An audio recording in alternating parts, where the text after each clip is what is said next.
प्रारंभ हुआ मोहम्मद साहब के बाद जो खलीफा जो थे, अलग अलग जो खलीफा हुए, उसने अरब में जो अलग अलग संप्रदाय थे उन लोगों को एक तरह से जोड़ने का प्रयास किया। और 636 ईस्वी में अरबों ने ईरान पर अधिकार कर लिया। जो ईरान और इराक का जो एरिया है वो इस्लाम का क्रेडल कहा जाता है। और वहां आप पर अरब कंट्री के बारे में बताइए। नहीं, अरब कंट्री बीच के में बारे नहीं में बताइए। बताएंगे, कुछ नहीं बताएंगे। जो क्लास का जो टॉपिक है वही सुनना है तो सुनिए, नहीं तो आप क्लास छोड़ के जा सकते हैं। सर आप जो 636 में बताए नहीं, अरब का नहीं नहीं, बीच में सर, हम पढ़ाने के क्रम में कुछ नहीं बताएंगे हम आपको। आप ही तो 636 में बताए हैं सिंध का नहीं आक्रमण नहीं किया था, नहीं हम ये बता बता रहे सकते थे हैं अरब का। हम। जो मेरा टॉपिक है हम वही बताएंगे बस। वो कोई जो दिक्कत डॉट होगा होगा तो वो आप नहीं बताएंगे। नहीं, 636 में अरबों ने ईरान पर अधिकार कर लिया। और इसमें क्या हुआ था कि ऐसा अरब क्यों सर, अरब ऐसा क्यों है? जब पूछ ले नहीं तो नहीं क्यों बताएंगे आप? नहीं नहीं, हम बीच में पढ़ाने के क्रम में हम नहीं बताएंगे। आप 10 मिनट के बाद में पूछ, क्योंकि हमको पूरा टॉपिक कवर करना है।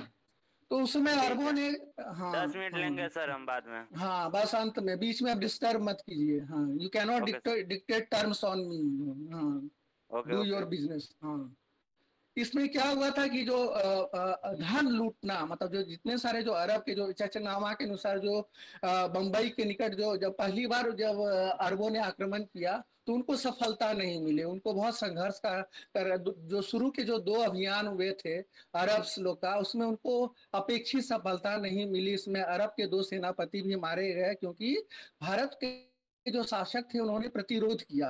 तो शुरू में उन्होंने क्या किया कि समुद्री मार्ग से भारत पर, सिंध पर उन्होंने आक्रमण करने का प्रयास किया। जब उसमें उनको सफलता नहीं मिली तो खैबर पास जो था उस समय का, जो बहुत फेमस स्थल मार्ग था, उसमें काबुल के तरफ से उन्होंने प्रवेश किया। और उनके समक्ष अब सिंध के पास पहुंचने का एकमात्र जो रास्ता था मकरान कोस्ट था। मकरान जो था उस पर वो उन्होंने आक्रमण किया। और अरबों ने सिंध पर जो आक्रमण किया उसके पीछे जो तात्कालिक कारण था कि वहां उस समय बहुत सारे समुद्री लुटेरे भी होते थे, जिनको हम लोग कहते हैं सी पायरेट्स। वो समुद्री जहाजों को लूट लेते थे जो उस क्षेत्र से गुजरते थे। और इसके द्वारा तो एक समय जो एक जहाज जा रहा था उसको उन्होंने लूट लिया। तो उस समय जो हज्जाज नाम का एक रूलर जो था उसने दाहिर को कहा कि क्यों जो आपके क्षेत्र के जो समुद्री लुटेरे हैं उन लोगों ने उनसे शिकायत की सिंध के शासक दाहिर से कि क्यों आपके जो क्षेत्र में अमन शांति नहीं है और लुटेरों ने एक सामान से भरे हुए जहाजों को लूट लूट लिया है। तो उससे जो अरब के जो शासक थे बड़े असंतुष्ट हो गए। और उन्होंने कहा था कि इस अटैक को उन्होंने तात्कालिक कारण बताया। और जिस समय मोहम्मद बिन कासिम ने, जो रूलर जो था, उसने जब अटैक किया सिंध पर तो वो मात्र 17 ईयर्स का था। उसने एक बहुत एक सुसज्जित सेना का निर्माण किया। इसमें खलीफा के भी सैनिक थे। जो इस्लामिक कैलिफेट था उसमें 6000 सीरियन सिपाही भी थे जो खलीफा के द्वारा भेजे गए थे। और सिराज के एरिया से उसने सिंध की ओर प्रस्थान किया। उसने एक योजना के तहत दाहिर का जितना सारा विरोधी था उसका एक प्लान किया कि दाहिर को हम आइसोलेट कर दें। मतलब वो अपने आप में उसको कमजोर करने के लिए उन्होंने एक प्लान बनाया कि जो वहाँ का जो सिंध का जो हिंदू शासक है दाहिर, उसको अलग थलग करने के लिए, उसके जो जितने सहयोगी हैं उसको अलग थलग करने के लिए उसके विरोधियों को अपनी ओर मिला लिया। तो जो दाहिर है आपसी इंटरनल जो है डिसेंशन का शिकार हो गया। जैसे आप लोग पढ़े थे कि पलासी के वार में सिराजुद्दौला की हार का कारण था कि उसके विरोधियों को अंग्रेजों ने मिला लिया था। तो इसी तरह से जो दाहिर के जो विरोधी थे उसकी ओर अपनी ओर मिला लिया। इसलिए सिंध पर विजय करना उसके लिए ज्यादा आसान हो गया। इसके अलावा उसका एक और प्लान था कि जो सिंध का जो जिस एरिया से वो लोग ट्रेड करते हैं उसको भी वो लोग अवरुद्ध कर रहे। तो कासिम ने क्या हुआ कि दाहिर से असंतुष्ट बहुत सारे जो वहाँ के लोकल पॉपुलेशन था जिसमें जाट और मेहर जाति के लोग थे उसको भी उन्होंने अपने सेना में रिक्रूट किया। जो उसके हिंदू जो सैनिक थे उसको भी रिक्रूट किया। तो इससे बौद्ध लोग का सपोर्ट भी अरब लोग को मिला। तो इस वजह से दाहिर का जो वार में डिफीट हुआ, तो इसके पीछे सेवरल कॉजेज रिस्पॉन्सिबल थे। और दाहिर ने सबसे बड़ी भूल यह की थी कि वो अपना फोकस जो था पश्चिमी और दक्षिणी प्रदेश को छोड़ करके फोकस करने लगा पूर्वी किनारे पर। तो ये जो दो एरिया था वो बिल्कुल जो फ्लैंक था वो असुरक्षित हो गया। तो चर्चनामा कहता है, जो उस समय का बहुत इंपॉर्टेंट सोर्स है, उसने एक ब्राह्मण की सहायता से मीर कासिम ने वहां पर एक देवल, एक पोर्ट था, वहां पर एक बहुत बड़ा मंदिर था, उसमें बहुत सारे तीर्थयात्री, हिंदू तीर्थयात्री जाते थे। तो उस मंदिर में उसने लाल झंडा जो लगा रहता था उसको गिरवा दिया, जिससे कि वहां के जो नगरवासी थे वो भयभीत हो गए। एक तरह से एक सिंबॉलिक मीनिंग था कि वहां पर ये इस्लामी सभ्यता का प्रादुर्भाव हो गया, जो कि हिंदू लोकेलिटी था। और वहां पर उन्होंने क्या किया कि अनेक नगरवासी थे उनकी हत्या भी उसने करवा दिया। और 4,000 मुसलमानों को वहां की नगर की सुरक्षा के लिए बसाया गया। बाहर से वो लोग मुसलमान पॉपुलेशन को साथ में लाए और उनको उन्होंने सेटल किया। और इस लूट में कासिम को बहुत ज्यादा धन मिला। लूट के माल का 5वां भाग जो था, जैसे कि इस्लाम में एक मतलब सिस्टम है कि लूट के धन का 5वां भाग जो है वो बांट दिया जाता है। तो 75 जो स्त्रियां जो थी उस समय, जो वहां का अरब का गवर्नर था हज्जाज, उसकी सेवा में उसने भेज दिया। मीर कासिम जो था हज्जाज का दामाद था, और उसने जो लूट में जो धनराशि उसको जो प्राप्त हुई, उसको उस धन को अपने सैनिकों में भी बांटा और कुछ राशि अपने शासक जो थे हज्जाज को भेज दिया। तो देवल्स को कैप्चर करने के बाद उसी एरिया में एक नेरून एक क्षेत्र है, वहां पहुंचा और वहां पर भी बौद्धों की सहायता से उसने इस क्षेत्र पर अधिकार कर लिया। तो बिना किसी प्रतिरोध के उसने सेहवान भी, सब लोकेलिटी का नाम है सिंध वाले एरिया में सेहवान, तो उस पर भी उन्होंने कर लिया। और धीरे धीरे जो अंतिम लड़ाई जो हुई 712 ईस्वी में राजौर एक जगह है वहां के निकट हुई, और वहां दाहिर और मीर कासिम में मुठभेड़ हुई। तो शुरू में दाहिर विजयी हो रहा था, जैसे अकबर और हेमू के युद्ध में शुरू में हेमू विजयी हो रहा था, उसी तरह यहाँ हम लोग देखते हैं कि जो दाहिर है शुरू में विक्टोरियस विक्ट्री के लिए वो विक्टोरियस मतलब वो जीत रहा था। बाद में उसको भी एक तीर आ लगा और उसकी मृत्यु हो गई। उसके बाद उसकी सेना में भगदड़ मच गया और उससे जो उसकी सेना के जो हौसले थे वो पस्त हो गया।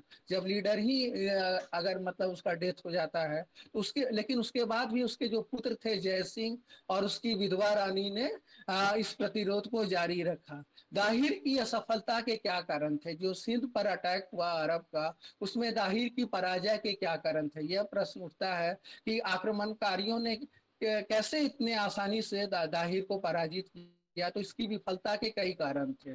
बहुत हद तक वो स्वयं इसके लिए रिस्पॉन्सिबल था, और दाहिर ने अरब आक्रमणकारियों को गंभीरता से नहीं लिया। उनको लगा कि ये एक अटैक है जिसका सुपरफिशियल नेचर है, और इस अटैक का कोई उसको उसने ज्यादा इंपॉर्टेंस नहीं दिया। तो इस कारण जब मीर कासिम जब अटैक कर रहा था देवल पे, जब से शुरू में देखे होंगे कि अरब वासियों को सफलता नहीं मिल रही थी जब वो एकजुट थे।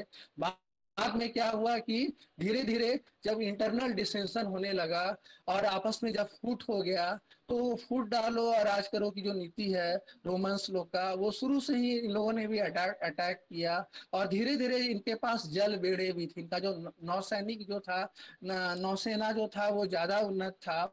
और इसने मीर कासिम ने क्या हुआ कि धीरे धीरे बिना किसी प्रतिरोध के वो सिंध के तट पर पहुंच गया। और दाहिर की जो सैनिक शक्ति थी उतनी संगठित नहीं थी, उसमें दुर्बलता थी, उसमें बहुत सारी कमी थी। उसके जो सोल्जर्स थे वो ट्रेंड नहीं थे, उसमें योग्यता का अभाव था।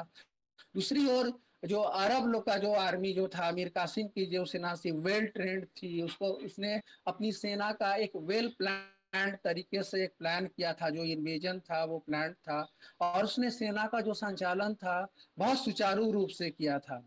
उसको अपने सहयोगियों का भी व्यापक समर्थन था। इसका एक मुख्य उद्देश्य था इस्लाम धर्म का भारत में प्रचार करना। तो एक जिहादी, एक होली वार का भी कॉन्सेप्ट था कि उसको एक मोटिव था। और वो सिर्फ धन की लालसा से नहीं लड़ रहे थे, प्रोसेलिटाइजेशन मतलब इस्लामिक धर्म का भी प्रचार करना चाहते थे। तो एक धार्मिक उन्माद भी उनमें था। और इसलिए हम लोगों को अरब पर जो सिंध का, अरबों का जो सिंध पर प्रदेश पर जो विजय हुआ, उसको हम लोग को ब्रॉडर पर्सपेक्टिव में देखना चाहिए, व्यापक परिप्रेक्ष्य में। इसको हिंदू मुस्लिम या इस तरह का एक कम्युनल टीज नहीं देना चाहिए। इसका एक इकोनॉमिक सिग्निफिकेंस भी था, स्ट्रेटेजिक इंपॉर्टेंस भी था, क्योंकि ये एक सिल्क ट्रेड रूट पे लोकेटेड था। सिर्फ धर्म का ही प्रसार प्रचार नहीं करना था, इस्लाम का ही प्रचार प्रसार नहीं करना था, क्योंकि बहुत सारे जो वहाँ के हिंदू शासक थे, उसने भी अरब इन्वेजन का एक तरह से उन्होंने समर्थन किया था, बौद्धों ने भी किया था। तो हम लोग को जो इस अरब इन्वेजन के बारे में जो हम लोग को एविडेंस है, वो इंडियन साइड से कम मिलता है, अरबिक सोर्सेज से ज्यादा मिलता है। अरबिक इतिहासकारों ने अपने ढंग से इस सिंध आक्रमण की व्याख्या की है, जो कि उनके दृष्टिकोण को परिलक्षित करता है, रिफ्लेक्ट करता है। तो एक तरह से स्लांटेड परसेप्शन है, वन साइडेड व्यू है। और हम लोग जो अरब और जो सिंध के शासकों के बीच का जो संघर्ष है, उसको जानबूझ करके उन्होंने कम उसको मिनिमाइज करके ये दिखाया है। अब इस अरब का पर जो ये जो अटैक हुआ, उसका कॉन्सिक्वेंसेस क्या क्या हुआ, परिणाम क्या क्या हुआ। तो अरब का जो सिंध विजय था, इसके परिणामों की जो व्याख्या की गई है, भिन्न भिन्न इतिहासकारों ने अपने अपने दृष्टिकोण से इसको इवेलुएट करने का प्रयास किया है।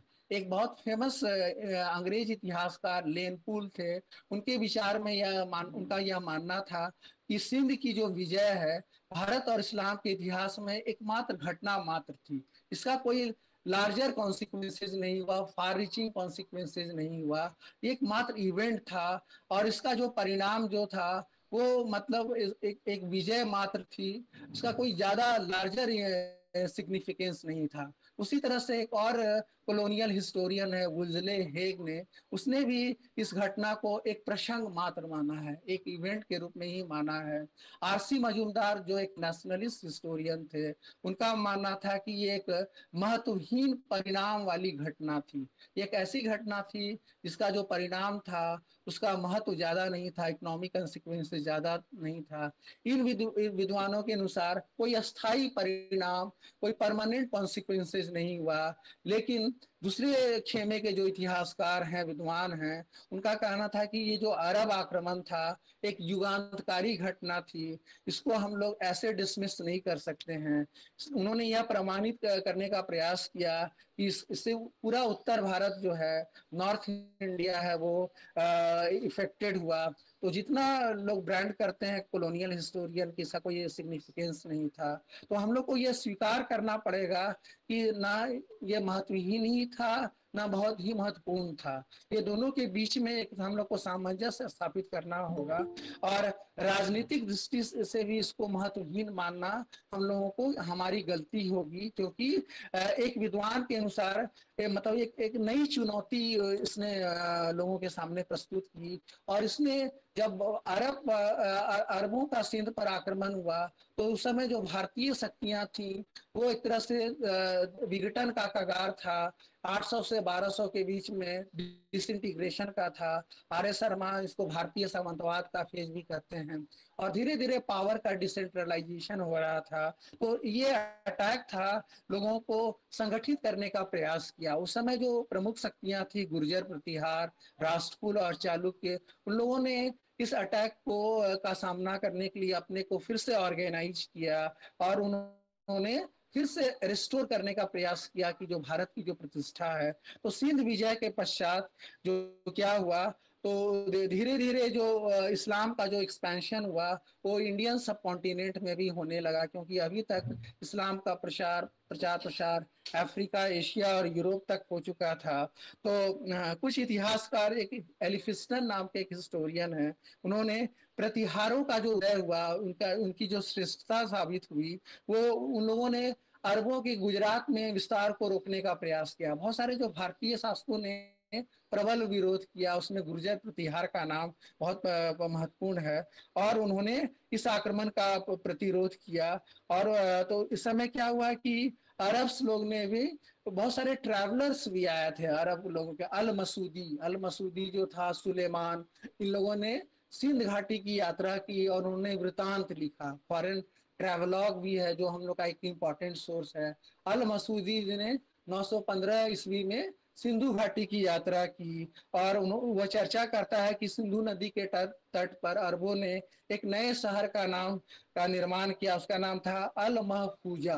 तो सिंध विजय के सिर्फ सामरिक और राजनीतिक परिणाम नहीं हुए, इसके कल्चरल परिणाम भी हुए, सांस्कृतिक परिणाम भी हुए, जो कि शुरू में ही अरबों को पोर्ट्रे किया जाता है कि वो लोग रिलीजियस जिलॉट थे, वो धार्मिक उन्माद से प्रेरित थे, और उनका एकमात्र लक्ष्य था इस्लाम धर्म का प्रचार करना। उन्होंने मंदिरों को तोड़ा। जो एक कम्युनल हिस्टोरियोग्राफी का एग्जाम्पल है, इसको दो रिलीजन के बीच में कॉन्फ्लिक्ट दिखाया गया है।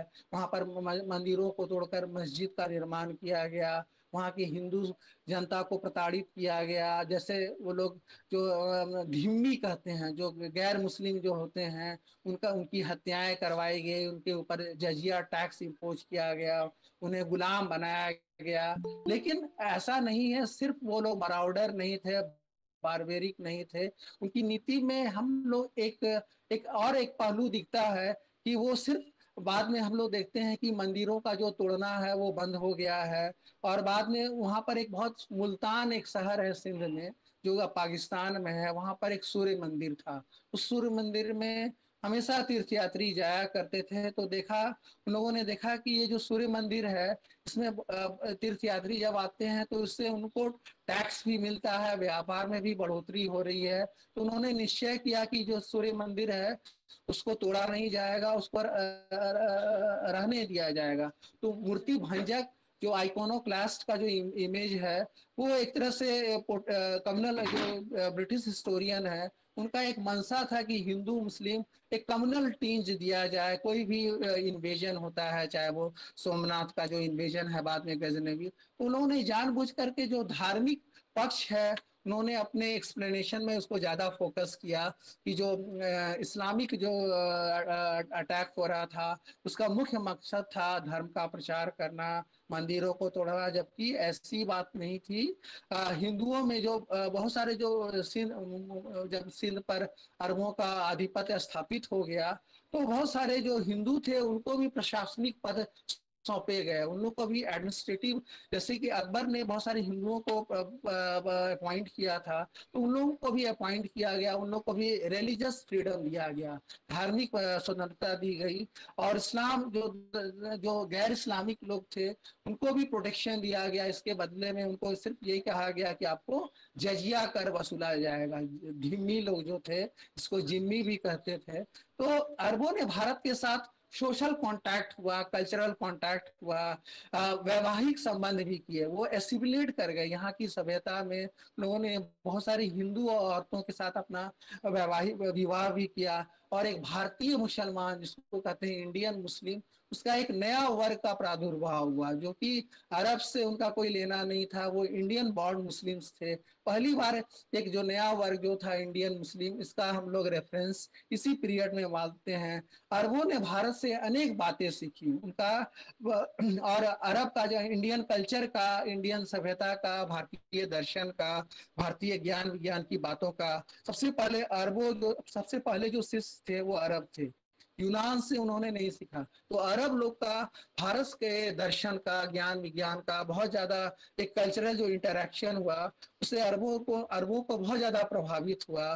कहा जाता है कि शून्य का ज्ञान भी अरबों ने भारतीयों से ही सीखा था। और भारतीय शिक्षा दर्शन, मिस्टिसिज्म, रहस्यवाद, जो सूफिज्म का जो डेवलपमेंट हुआ इस्लाम में, वो भारत की जो भक्ति संप्रदाय थे उसके साथ भी जब आपस में इन लोग का कल्चरल इंटरेक्शन हुआ, तो इन दोनों में एक्सचेंज हुआ, आइडियाज का एक्सचेंज हुआ। और यहाँ बहुत सारे भारतीय ग्रंथों का अरबी भाषा में अनुवाद किया।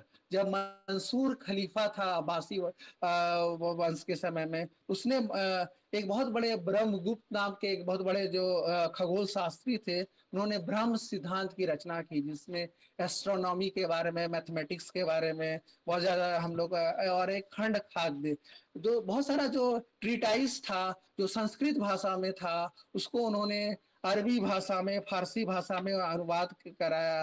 पंचतंत्र का अनुवाद करवाया गया अरबी भाषा में, कलील व डिमना के नाम से जानते हैं। तो हम लोग देखते हैं कि ऐसा माना जाता है कि सूफी धर्म जो सूफी संप्रदाय भी जो था वो बौद्ध धर्म से बहुत ज्यादा प्रभावित था।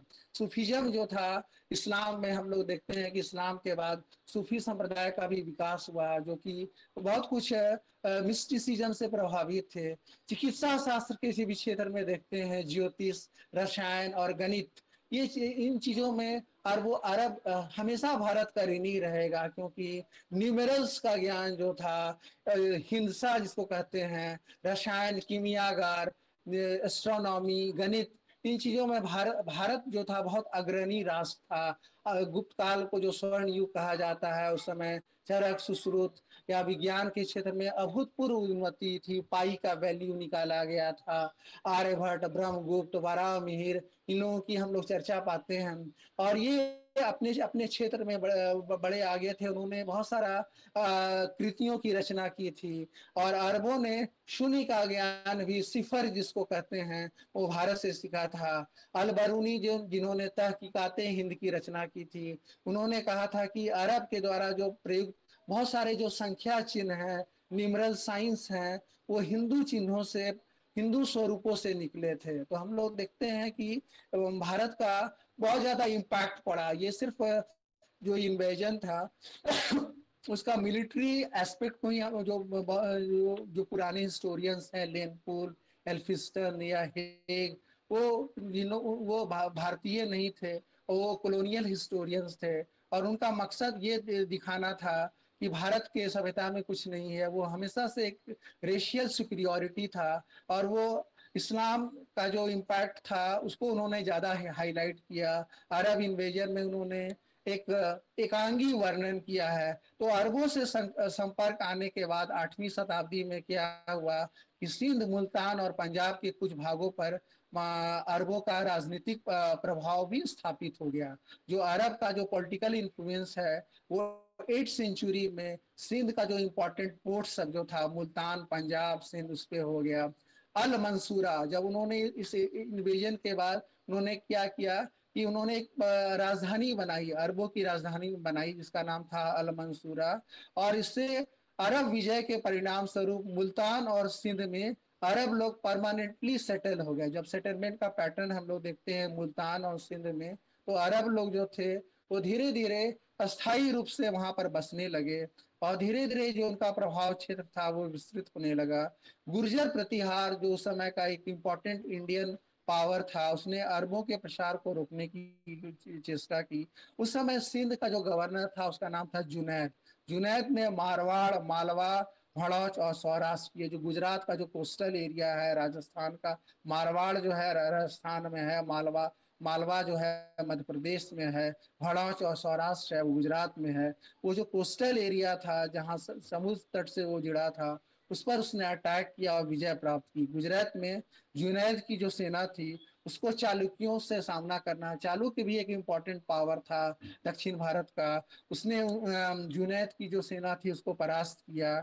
उसी तरह से हम लोग देखते हैं कि पूर्व में प्रतिहार और उत्तर में करकोटों ने अरबों के बढ़ते हुए प्रसार को रोकने का प्रयास किया।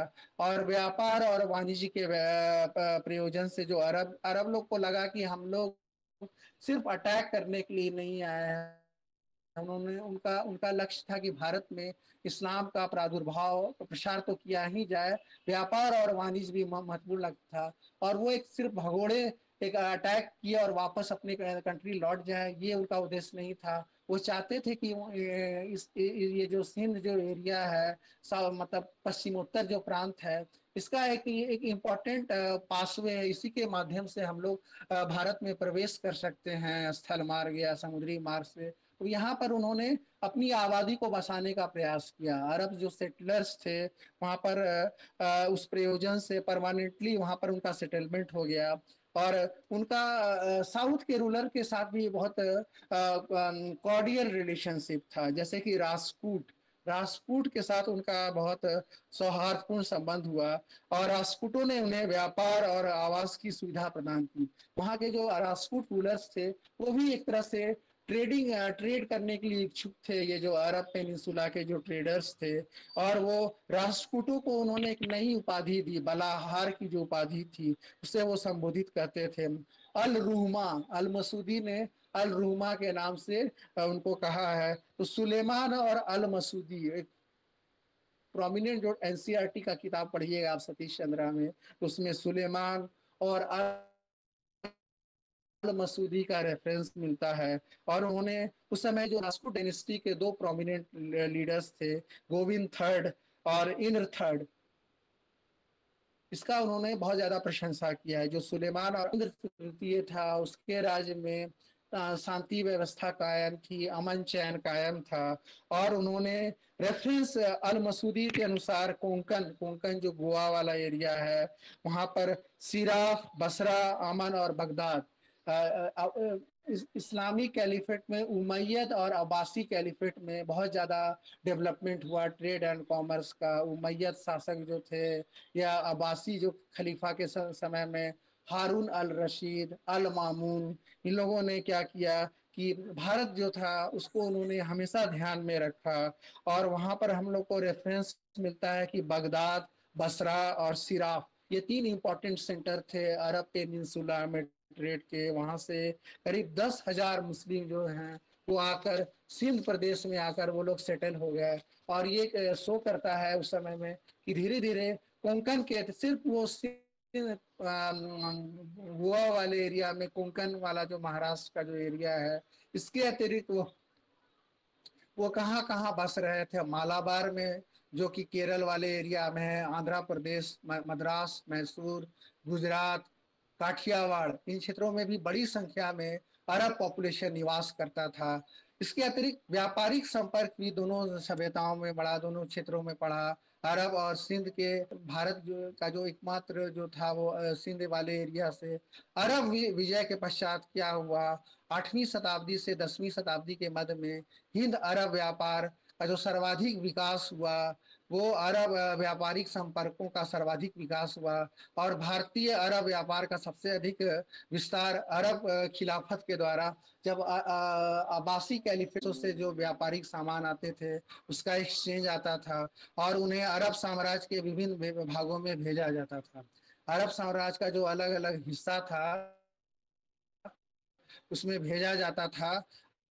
और इस प्रकार फारस की खाड़ी में सिराफ जो था वो एक इम्पॉर्टेंट सेंटर के रूप में डेवलप हुआ, जहां पर भारत, चीन और अन्य पूर्वी देश के लोग सिल्क रूट से, जो एक इम्पॉर्टेंट ट्रेड रूट था, वहां से लोग आते थे और वहां पर जमा होकर अपने सामानों का मतलब एक्सचेंज करते थे। तो हिंद अरब व्यापार के विकास के कारण बहुत सारे सी पोर्ट्स का भी डेवलपमेंट हुआ भारत में। देवल, काम्बे, भड़ौच, थाना, क्विलोन, ये सब, तंजावुर, सोनारगांव, ये सब जो हम लोग को रेफरेंस मिलता है। इसका जो इकोनॉमिक प्रोस्पेरिटी हुआ उसका एक इम्पॉर्टेंट फैक्टर था अरब इन्वेजन। और जो सिंध विजय के पास जो दोनों का जब व्यापार की जो बढ़ोतरी हुई, गुजरात में एक पाटन एक जगह है जो व्यापार का एक महत्वपूर्ण केंद्र था, इम्पोर्टेंट सेंटर था। तो क्या क्या भारत क्या क्या भेजता था अरब को, ये एक गौरतलब बात है कि भारत जो अरब को किसी चीज का एक्सपोर्ट करता था। मुख्यतः सागौन, मतलब सागवान जो लकड़ी है, कच्चा लोहा का बना हुआ तलवार, ये स्वॉर्ड का भी बहुत ज्यादा इंपॉर्टेंस था। चांदी, हीरा, मोती, गैंडा का सींग, हाथी दांत, गरम मसाला, सुगंधित पदार्थ, आम, कटहल, नींबू, नारियल, चीनी, मलमल, सूती वस्त्र, नील, इंडिगो का बहुत ज्यादा डिमांड था, चंदन का, सैंडलवुड था। तो भारत का जो एक्सपोर्ट था वो ज्यादा था, भारत इंपोर्ट कम करता था अरब पेनिनसुला से। और अरब लोग भारत को क्या देते थे, तो मुख्यतः वो लोग घोड़ा, हॉर्सेस का, अरबी घोड़ा का बहुत ज्यादा भारत में डिमांड था, क्योंकि अश्व का जो ब्रीडिंग सेंटर है भारत उतना नहीं था। लोबान, सोना, चांदी, खजूर, जो खजूर जो था वो अरब पेनिनसुला का एक इम्पॉर्टेंट एक्सपोर्ट था भारत को। तो व्यापार संतुलन था, जो ट्रेड एक्सचेंज था वो भारत के फेवर में था, न कि अरब में। तो अब्बासी खलीफा के पतन के बाद जो उनका डोमिनान, लेकिन ये जो ट्रेड जो था भारत का, भारत के फेवर में जो था, वो धीरे धीरे कमने लगा। कल्चरल रिलेशन क्या था, सांस्कृतिक संबंध, ये तो हम लोग व्यापार की चर्चा किए। अब ये प्रश्न उठता है कि अरबों से राजनीतिक और व्यापारिक संबंधों का तो विकास हुआ ही दोनों में। राजनीतिक संबंध ये हुआ कि उन्होंने भारत के नए नए एरिया पे उन्होंने अपना हेजेमनी स्टैब्लिश किया, डोमिनेंस किया। ट्रेड का भी डेवलपमेंट हम पढ़े, लेकिन एक इसका कल्चरल एस्पेक्ट भी था जिसको हम लोग इग्नोर नहीं कर सकते थे। हिंद अरब का जो सांस्कृतिक कल्चरल कॉन्टैक्ट, जब दो बड़ा बड़ा रिलीजन या सिविलाइजेशन आपस में कांटेक्ट में आते हैं, जब इन्वेजन होता है, तो उसमें सिर्फ उसका एक स्ट्रेटेजिक इम्पोर्टेंस भी नहीं होता है, उसका एक कल्चरल एस्पेक्ट भी है। अब्बासी खिलाफत के समय जब अब्बासी कैलिफेट सिस्टम डेवलप हो रहा था, उस समय जो खलीफा जो थे वो उन्होंने कला संस्कृति का बहुत ज़्यादा प्रचार किया। उस समय कार्डोबा या डेमेस्कस या फिर बगदाद जो थे, वो एक इम्पॉर्टेंट इस्लामिक कल्चर, तो दोनों का एक कल्चरल इंटरमिंगलिंग हुआ। तो मतलब हिंदू भारतीय संस्कृति और अरब संस्कृति का मिलन बिंदु बन गया। कौन बन गया? जो बगदाद जो था, वहाँ पर बहुत सारे जो अरब भारतीय व्यापारी भी आते थे, इंडियन स्कॉलर्स भी आते थे। तो इसी प्रकार सिंध, मुल्तान और जो दक्षिण और पश्चिम का जो समुद्र तट था, वहाँ पर अरब व्यापारिक बस्तियां हम लोग को रेफरेंस मिलता है पोस्ट गुप्ता फेज में कि अरब ट्रेडिंग सेटलमेंट वहाँ स्थापित हुई। दोनों संप्रदाय में वैवाहिक संबंध हुए, कल्चरल तत्वों का आदान प्रदान हुआ, कल्चरल एक्सचेंज हुआ।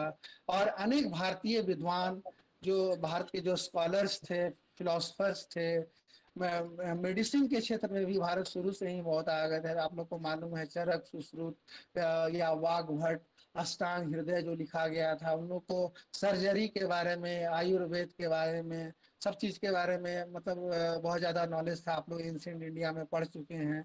जो इंडियन नॉलेज जो था, इसका इल्म का प्रचार प्रसार हुआ और अनेक भारतीय अरब यात्री और भूगोलवेत्ता, जियोग्राफर, अरब से बहुत ज्यादा जियोग्राफर आए। नया नया वो लोग ज्योग्राफिकल रूट्स को भी वो लोग एक्सप्लोर कर रहे थे। उसमें हम लोग का प्रमुख नाम जो भारतीय भारत में आए अरब ट्रैवलर्स या ज्योग्राफर, उसमें अल इदरिसी का नाम महत्वपूर्ण है, सुलेमान का नाम महत्वपूर्ण है, अल मसूदी का नाम महत्वपूर्ण है, अल बरूनी का नाम महत्वपूर्ण है।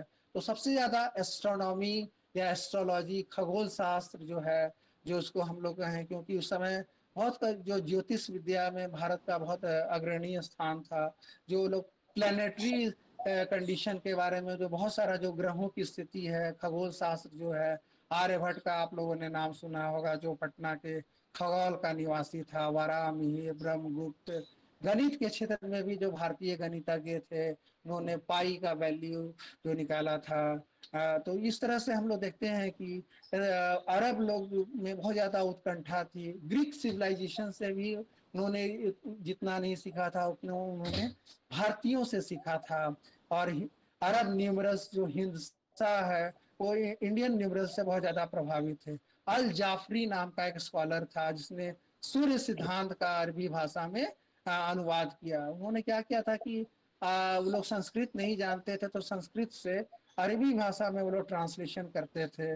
और संस्कृत के जो अनेक जो टर्मिनोलॉजी है, खगोल शब्द, वो अरबी भाषा में व्यवहार में लाए जाते थे। इयॉन्स का जो कॉन्सेप्ट है, कल्प जो है, मतलब कल्प युग जो है, टाइम जोन का जो कॉन्सेप्ट है, वो भी जो धारणा है अरबों में बहुत लोकप्रिय हुई। वो एक नया उनके लिए चीज था कि हम लोग टाइम जोन में कल्प है, इयॉन है, या इस तरह से हम लोग डिवोट करते हैं। तो आर्यभट्ट का तो प्रभाव पड़ा ही। आर्यभट्ट का जो संस्कृत में जो ट्रीटाइज था, उसका अरबों पर बहुत प्रभाव पड़ा। भारतीय चिकित्सक थे, उनको भी बगदाद बुलाया जाता था, उनका बहुत ज्यादा रेस्पेक्ट था। तो ये जो कल्चरल गिव एंड टेक हुआ, उसमें भारत ने बहुत कम सीखा, भारत ने ज्यादा सिखाया अरबों को। और भक्ति मूवमेंट का भी सूफीज्म पे जो था बहुत इम्पैक्ट हुआ, क्योंकि सूफीज्म में बहुत सारा जो अवधारणाएं हैं, कॉन्सेप्ट हैं, समर्पण, सबमिशन का जो कॉन्सेप्ट है, उन्होंने भक्ति आंदोलन से सीखा। मोनोथेइज्म, इस्लाम में हम लोग देखते हैं कि जब मोहम्मद शाह का प्रादुर्भाव हुआ, तो इस्लाम में उस समय भी बहुदेववाद था, पॉलीथेइज्म, अलग अलग बुतों की पूजा करते थे। तो धीरे धीरे इस्लाम में जब मोनोथेइज्म का डेवलप हुआ, मोहम्मद साहब ने एक अल्लाह का जब कॉन्सेप्ट दिया, तो ये भी बहुत कुछ प्रभावित हो रहा था। जब कल्चरल एकेश्वरवाद की जो स्थापना की, जो समर्पण का, तो एक तरह से ये डेवलपमेंट हुआ था। तो लाहौर एक बाद में एक इम्पॉर्टेंट सेंटर अरब एजुकेशन का वो बना, और भारतीय क्षेत्रीय भाषा का भी जो विकास हुआ अरबों के संपर्क में आने के बाद। भारत में सिर्फ संस्कृत और फारसी का ही विकास नहीं हुआ, बहुत सारी क्षेत्रीय भाषाएं भी थी जिनका भी हम लोग के ऊपर विकास हो रहा था। तो हम लोग देखते हैं कि ये जो सिंध पर जो अरबों का आक्रमण हुआ था उसके दूरगामी परिणाम हुए, और इसमें हम लोग देखते हैं कि अलग अलग क्षेत्रों में इसका प्रभाव पड़ा। सबसे पहले हम लोगों ने अध्ययन किया कि कैसे पोस्ट गुप्ता पीरियड में जब डिसइंटीग्रेशन का फेज था, तो कैसे मतलब जो सिचुएशन था वो टेलर मेड था, और कैसे उन्होंने सर आप नाम जो लीजिएगा, 10 मिनट होने बचा दो हुआ है। तीन मिनट के बाद देंगे तुमको। तो इस समय गुप्तोत्तर, लेकिन ओके जो टॉपिक से रिलेटेड होना चाहिए, टॉपिक के फालतू एक बात भी हम लोग आपके बात का हम उत्तर नहीं देंगे इस मामले में। हम अरब ओके इन्वेजन से सर, अगर ओके आपका ओके अगर ओके हाँ ओके। रिलेटेड है, हम जी नॉनसेंसिकल टॉक में विश्वास नहीं करते हैं बस। जी जी। तो हाँ, ओके चंद्रगुप्त सेकंड ने क्या, तो हम लोग देखे कि जो अरब इन्वेजन हुआ उसमें इसका परिणाम भी फार रीचिंग था, और इसका जो इम्पैक्ट भी था अलग अलग क्षेत्रों में बहुत ज्यादा पड़ा। और कैसे हम लोग देखते हैं कि भारतीय शासकों का जो इंटरनल डिसयूनिटी है, बाद में जब टर्क्स लोग का इन्वेजन होता है गजनी या गोरी, तो ये इस इसकी पृष्ठभूमि तैयार की सिंध पर अरबों के आक्रमण ने। उन्होंने एक्सपोज कर दिया कि इन लोगों में लैक्यूनास क्या है, क्या क्या इन लोग के स्ट्रेटेजिक पावर में कमी क्या है। तो टर्क्स लोग जो थे, या जो फिर बाद में जो अटैक हुआ, तो उन्होंने उसका एक मतलब एक ग्राउंड वर्क इन्होंने प्रिपेयर कर दिया। और उन्होंने देखा कि जो भारतीय शासक हैं आपस में यूनाइटेड नहीं है, बौद्धों ने अरबों का साथ दिया था, तो म्यूचुअल जो एंटागोनिज्म जो था आपस में, जो इन लोगों में आपसी एकता का अभाव था, इस वजह से। इसके अलावा उन्होंने एक्सपोज किया कि जो इंडियंस लोग का जो नेवल पावर है वो भी वेल इक्विप्ड नहीं है, उनका जो प्लानिंग है वो भी ठीक नहीं है। लेकिन ये जो अरब का जो इन्वेजन है, इसको एक टोकन प्रेजेंस माना जाता है कि इससे सिर्फ ये पहला इस्लामी आक्रमण था। तो हम लोग को इसका जब विश्लेषण करना चाहिए तो इसको ब्रॉडर पर्सपेक्टिव में करना चाहिए, और इसको इसका एक एकांगी स्वरूप नहीं था कि इसको एक धार्मिक उन्माद के रूप में, एक जो कम्युनल हिस्टोग्राफी का है कि उसमें किसी चीज इवेंट को ब्रांड कर दिया जाता है कि ये एक होली वार था, जिहाद से वो लोग प्रेरित थे, इस्लाम को प्रचार करना चाहते हैं, ऐसा नहीं था। उन्होंने बहुत सारे मंदिरों को अक्षुण्ण रखा, जिसमें मुल्तान का सूर्य मंदिर था। वो टेम्पल इकोनॉमी के सिग्निफिकेंस को समझते थे। और किसी को, हाँ, तो आप 7 मिनट से आप पूछ सकते हैं। सर हजाज कौन था? हजाज शाह वहाँ का अरबिक गवर्नर था, वहाँ पर उस एरिया का, अरब के मतलब खलीफा के द्वारा उस एरिया का वो अपॉइंटेड गवर्नर था, सिंध का। और सर हजाज, चर्च के बाद शासक बना था वो कौन था? उसका नाम था ये जो बना था उसमें चंदर नाम का मिलता था, जो कि 40 साल के उपरांत जो शासन किया था। दाहिर जो था वो लास्ट उस एरिया का रिकॉग्नाइज्ड रूलर था। उसके बाद उसका बेटा जो जय सिंह था उसने भी अपने संघर्ष को जारी रखा। तो उसमें रूलर्स का नाम, तुम लोग को जो आजकल का जो ट्रेंड है उसमें पॉलिटिकल हिस्ट्री का उतना इम्पोर्टेंस नहीं रह गया इवेंट्स का। अब तुम लोग को उसको एनालिसिस करना है कि उसका कॉन्सिक्वेंसेस क्या क्या हुआ, परिणाम पर ज्यादा परिलक्षित है कि कौन राजा था, कब हुआ, कब लड़ा, ये ज्यादा इम्पोर्टेंट नहीं है। सर कुछ और भारत पहले चांदी सोना क्या कहते हैं अरब को भेजता था, फिर उसके बाद अरब भी चांदी सोना भारत को ही भेजता था। नहीं, भारत वो बेसिकली घोड़ा जो था, अरबिक हॉर्सेस का बहुत ज्यादा इंपॉर्टेंस था। इसके अलावा उसमें हम लोग तुमको बताए थे कि लोबान का या उस तरह का जो चीज भारत में नहीं होता था, जो वो जो रेगिस्तानी प्रदेश था उसमें खजूर, इस्लामिक सभ्यता में हम लोग देखते हैं कि खजूर का बड़ा इंपॉर्टेंस था, तो उन चीजों को। लेकिन भारत ज्यादा निर्यात था। यहाँ का जो स्पाइस था, मालाबार से काली मिर्च का या मसाला का ज्यादा निर्यात होता था। इसका अरब में या यूरोप में बहुत ज्यादा डिमांड था, तो इंडिया ज्यादा सप्लाई था। भारत स्वॉर्ड का भी जो था, मतलब तलवार का भी वो ज्यादा करता था। तो ये ट्रेड का जो बैलेंस था भारत के फेवर में था। और पूछो। Hello sir. Hello. Cotton, cotton का भी भारत निर्यात करता था, सूती वस्त्र, नील, इंडिगो का, इसके अलावा नारियल, नींबू, बहुत तरह का फ्रूट्स का भी ये किया है, हिंदू ने अलग किया है।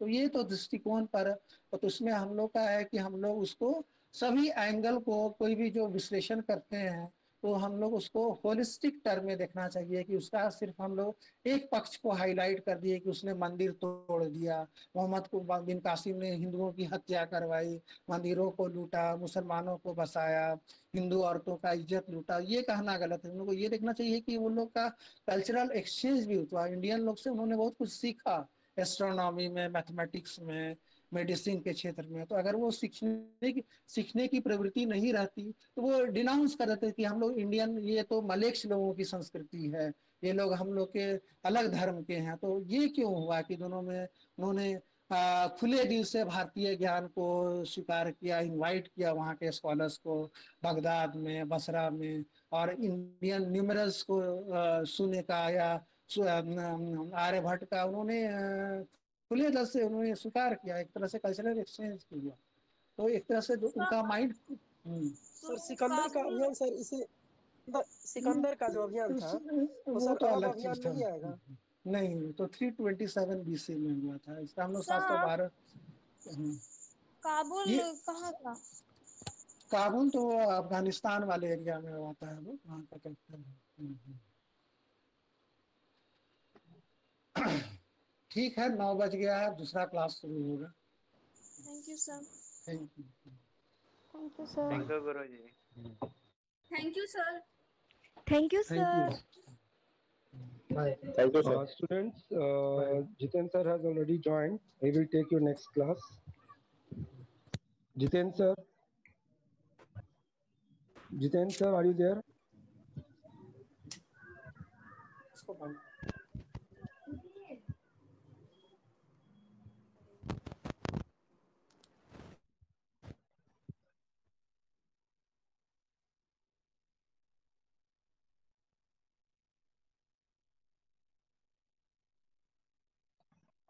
Jiten sir.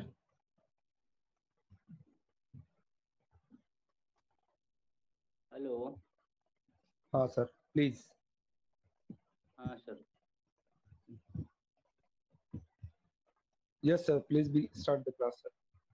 हाँ हाँ कर रहे हैं सर अभी।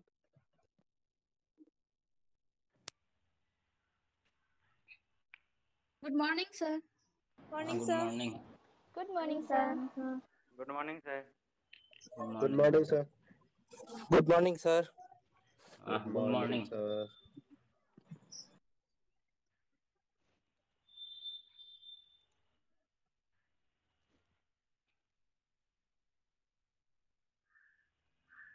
इसमें से जो लोग आप लोग ना पर्सनल मैसेज जो अनाप शनाप कर रहे हैं ना, वो सब का हम स्क्रीनशॉट रख के आपको दोबारा कल से जुड़ने नहीं दिया जाएगा क्लास में, आपको पता है?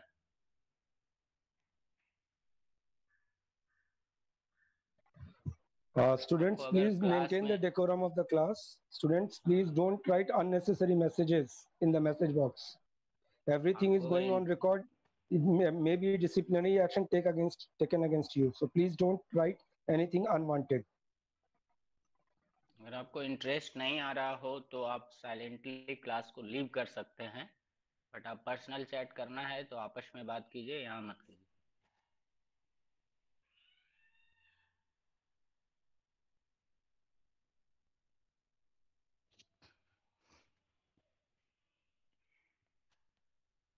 कल जो लोग थे, हम कल डिस्कस कर रहे थे कि सामंतवाद के रूप और संरचनाएं क्या थी, किस प्रकार से थी, उसके क्या क्या मतलब महत्वपूर्ण स्ट्रक्चर, उसके संरचना में क्या क्या महत्वपूर्ण चीजें थी।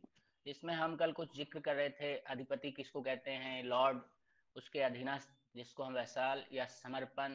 तो अधिपति और अधीनस्थ लोग जो लॉर्ड और वैसाल हैं, वो किस प्रकार से एक दूसरे से जुड़े हुए थे, कल हम इन चीजों को डिस्कस किए थे कि वो कैसे एक इकरारनामा के तहत, एक समर्पण के तहत या एक आशीर्वाद के रूप में वो दोनों एक दूसरे से जुड़े हुए थे। लेकिन यहाँ पे ये भी साथ साथ कल जिक्र किए थे थोड़े बहुत कि ये लोग एक इकरारनामा के तहत यहाँ पे आशीर्वाद या समर्पण शब्द का इस्तेमाल किया जा रहा है, लेकिन इसका मतलब यहाँ पे एक जो महत्वपूर्ण इन रिश्तों के बीच एक चीज थी कि इसमें शोषण का बहुत बड़ा रोल था।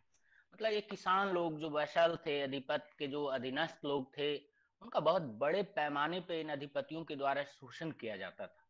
क्योंकि इस पूरी सामंतवादी व्यवस्था का जो ढांचा है, इसका पूर्ण रूप जो एक फाउंडेशन है, ये जो टिका हुआ है वो अपने आप से ये कृषि व्यवस्था पे टिका हुआ था। कृषि उत्पादन पे ही ये पूरा सिस्टम निर्भर था और कृषि उत्पादन के ही आधार पे एक तरह से ये जो एक राजनीतिक, सामाजिक और इसमें बहुत हद तक धार्मिक जो एक पूरी संरचना थी, उसी आधार पे था। तो कल हम देख रहे थे कि कैसे ये अधिपति और जो अधीनस्थ लोग हैं वो एक दूसरे से एक इकरारनामा के तहत उसमें कुछ खास उसमें एक समारोह में, जैसे जब कल हम बता रहे थे कि कैसे एक अनुष्ठानिक चुंबन के तहत अधिपति और उसके जो अधीनस्थ हैं वो एक दोनों के हाथ में हाथ डालकर कैसे वो एक दूसरे के प्रति मतलब समर्पण का भावना दिखाते थे, वो इकरारनामा का रूप लेता था और ये कुछ चीजों से बना उसकी एक वैधानिक मान्यता भी प्राप्त होती थी। तो इसके अलावा कल हम देख रहे थे कि इसके बाद जो दूसरा हिस्सा है कि ये जो माथात थे, इन माथात से मूल रूप से कृषि कार्य किया जाता था, उनसे सहायता लिया जाता था, मालिक की सेवा का भाव नहीं था जिससे आमतौर पे वो सहायता लिया जाता था, सलाह लिया जाता, इन चीजों में वो वर्गीकृत थे। इन अधीनस्थों से सैनिक सेवा भी ली जाती थी। ये लॉर्ड अपने लिए वशालों की चूंकि व्यवस्था करते थे और सैनिक उसको मिल सके, यह एक संस्था मतलब धीरे धीरे यह एक सैनिक व्यवस्था का भी रूप लेता था, जिसको नाइट्स के उपाधि प्राप्त थी, जो अलग अलग माथातों के अधीन होते थे। ये 11वीं सदी में के बाद जब यह संख्या माथत द्वारा हासिल भूमिपति के महत्व के साथ जुड़ती चली गई, मतलब भूमि की जो संपत्ति थी उसके अनुसार होता था। जब आप तीसरे साल में जाएंगे, बीए के तीसरे साल में, तो जब आप मुगल के बारे में पढ़ेंगे तो उसमें आप एक मनसबदारी प्रथा पढ़ेंगे, जमींदारी, उसके अलावा एक मनसबदारी प्रथा पढ़ेंगे। उसमें देखेंगे कि व्यक्ति को अपने रैंक के हिसाब से घुड़सवार सिपाहियों को या घोड़ा रखना पड़ता था। तो यहाँ पे भी ये बता रहे हैं कि भू संपत्ति का जो महत्व है उसी के हिसाब से वो मातहत की संख्या जो है सैनिक नाइट का जुड़ा हुआ होता था। इसके बाद ये अपने अधिपति के माथातों की रक्षा करते थे, देखभाल करते थे और इनके बीच सबसे पहली शर्त ये होती थी कि इनके माथातों पे जो अधीनस्थ लोग हैं उस पर कोई आक्रमण करता था या उसके खिलाफ अदालत में कोई मुकदमा जाता था तो उनकी मदद इन दोनों स्तर पे अधिपति करते थे। मतलब आमतौर पे अगर किसी भी अधीनस्थ माथत की भू संपत्ति दी जाती थी तो अधिपति साथ साथ में यह आश्वासन भी देते थे कि उनकी जमीन पर कोई कब्जा करने की अगर कोशिश करेगा तो अधिपति उसका रक्षा करेगा, उसका देखरेख करेगा। और इसके अलावा जमीन पे काम करने के अलावा इन अधीनस्थों को अधिपति अपने दरबार में उनको काम भी पर भी रखते थे। इसके अलावा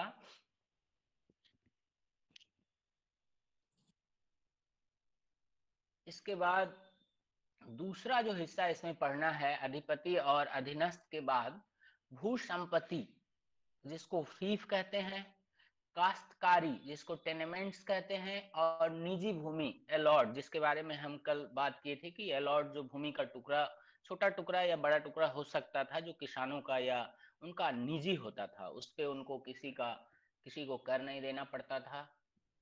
तो इन तीनों के संबंध में अधिपति या कई मातहत जो प्रमुख लॉर्ड होते थे, मातहतों को अपने घर में रख सकता था, उन्हें अपने खर्चे पर रोटी, कपड़ा और मकान मुहैया करवाता था। या फिर मतलब ये हम अभी जिक्र करेंगे कि फीफ कौन होता था, फीफ का निर्माण कैसे हो रहा था इस सामंती व्यवस्था के अंदर।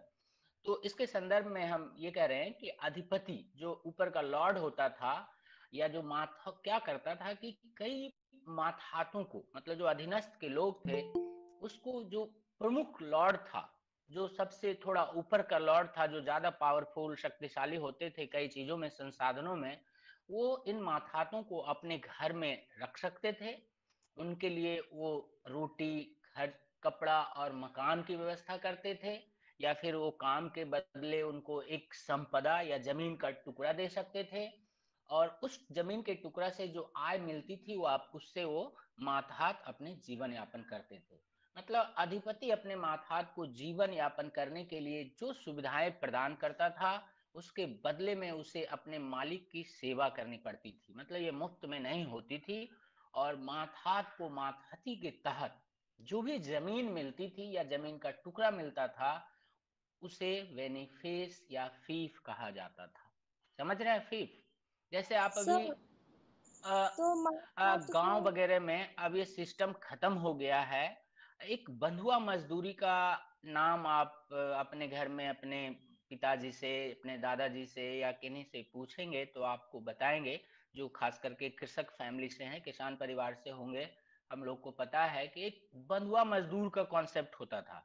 मतलब आपके घर में एक कोई खास, जिसको जन या अलग अलग क्षेत्र में आप कहते हैं, उनको आप एक जमीन का छोटा सा टुकड़ा दे देते थे, और उस पे जो फसल होती थी वो उसका होता था। लेकिन उसके एवज में शर्त ये होती थी कि वह मजदूर या वह व्यक्ति पूरे वर्ष सिर्फ और सिर्फ आपके खेतों पे ही काम करेगा।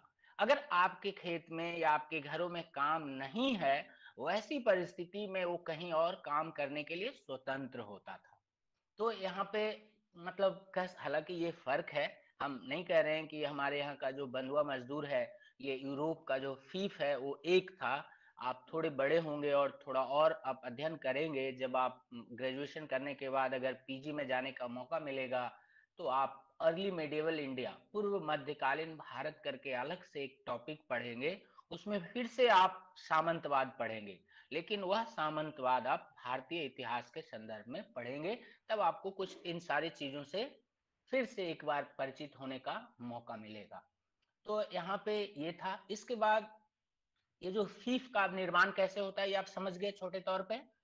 आम तौर पे एक फीफ में भू संपदा होती थी। मतलब फीफ का मतलब है भूमि का एक छोटा सा टुकड़ा होता था, जिसका आकार अलग अलग हो सकता था, कोई निश्चित आकार नहीं था। ऐसी कोई साक्ष्य हमारे पास नहीं है। परंतु एक फीफ जो भू संपदा के अतिरिक्त सार्वजनिक प्राधिकार या दायित्व या अधिकार, जिसमें कर वसूलने और बाजार से शुल्क वसूलने का अधिकार, सिक्का ढालने और न्याय देने का अधिकार, वकील, मेयर, संरक्षण, ग्रहणकर्ता आदि जैसे कार्य करने का अधिकार हो सकता था। मतलब एक फीफ के अंदर ये सारे भी कार्य किए जा सकते थे। तो इस प्रकार से कह सकते हैं कि फीफ जिसमें इसके अलावा भी फीफ थी जिसमें भू संपदा नहीं होती थी, उसे एक मुद्रा फीफ कहते थे, मतलब मनी फीफ। फीफ ये अंग्रेजी शब्द है जो हम बार बार बोल रहे हैं, FIEF, जिससे नियमित रूप से आमदनी होती रहती थी। इसके बाद एक चीज और है कि जब हम सामंतवाद के बारे में पढ़ रहे हैं, तो एक चीज आप शुरू से ही आपके दिमाग में रखनी चाहिए कि ये जो पूरी सामंती व्यवस्था थी, ये अपने आप में स्टैटिक नहीं था। स्टैटिक मतलब एकदम स्थायी नहीं था, ये इवॉल्व हो रहा था। मतलब एक उभरता हुआ सिस्टम था। इसमें कई भिन्नताएं दिखती थी, हर दिन कुछ अलग अलग, या हर जगह पे, मतलब इसमें कुछ अलग अलग एक उभरता हुआ ये सिस्टम था। कोई स्थायी सिस्टम नहीं था कि इस तरह से बना दिया गया है, उसमें कोई बदलाव नहीं होगा। इसमें एक बदलता हुआ स्वरूप इसका देखने को मिलता है। जैसे अगर 11वीं सदी की बात करें तो फीफ फ्रांस, जर्मनी और कुछ निचले देश जैसे नीदरलैंड, हॉलैंड, बेल्जियम में मौजूद थे। लेकिन ठीक उसी समय नॉर्मैन एजीविन शासन काल में ब्रिटिश राजतंत्र जो था, इस मुद्रा फीफ के उपयोग को व्यापक और विधिवत बना दिया। मतलब इन जगहों पे बहुत बड़े पैमाने पे ये था, इंग्लैंड के क्षेत्र में। 10वीं और 11वीं सदी में चर्च से जुड़े मातहत, आप जानते हैं कि यूरोप में चर्च एक जो धार्मिक संस्था थी, चर्च तो आप सब लोग जानते हैं। हमारे भारत में भी आपको कहीं कहीं चर्च मिल जाएगी जहां ईसाई जनसंख्या है। तो चर्च भी वहां भी बहुत पावरफुल होते थे। चर्च सिर्फ एक धार्मिक केंद्र नहीं हुआ करता था, बल्कि वह एक राजनीतिक, सामाजिक और साथ साथ धार्मिक तो था। इन सारे पहलुओं पे उसका बहुत ही मतलब एक इंटरफेरेंस था। तो इसके बाद क्या था कि 11वीं सदी में, 10वीं और 11वीं सदी में चर्च से जुड़े मातहतों को जो है अपने फीफ के अलावा गिरजाघर और प्रार्थनालय भी अधिकार में मिलते थे। मतलब वो गिरजाघर भी उनको दिया जाता था और प्रार्थना का जो स्थान था वो भी उनको अधिकार में था, वहां वो जा सकते थे। इससे उन्हें चर्च से होने वाले आमदनी का 10वां हिस्सा मिलता था, जिसको कह रहे हैं। और भी चर्च को होने वाली आमदनी जो जैसे श्रद्धालुओं के दिए हुए दान, चर्च शुल्क आदि भी उसका हिस्सा होता था।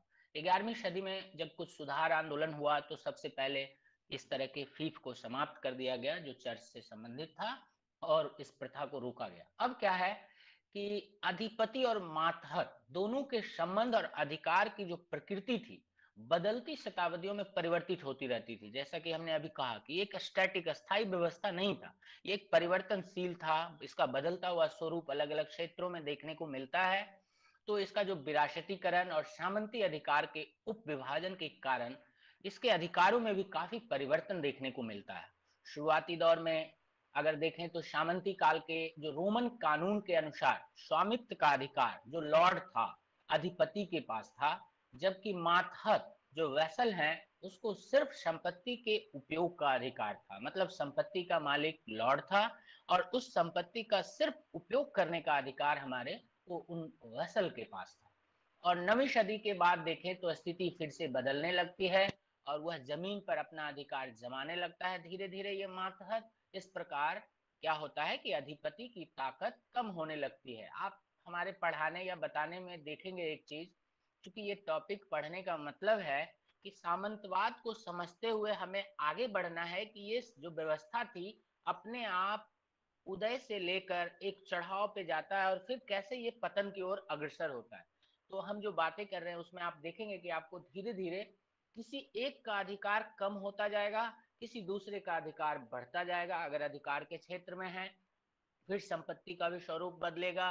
फिर आप देखेंगे कि जो मजदूरी या तो श्रम के रूप में होती थी या कुछ अनाज के रूप में लेते थे, वो देखेंगे कि धीरे धीरे उसमें कैश का ट्रांजैक्शन होने लगता है।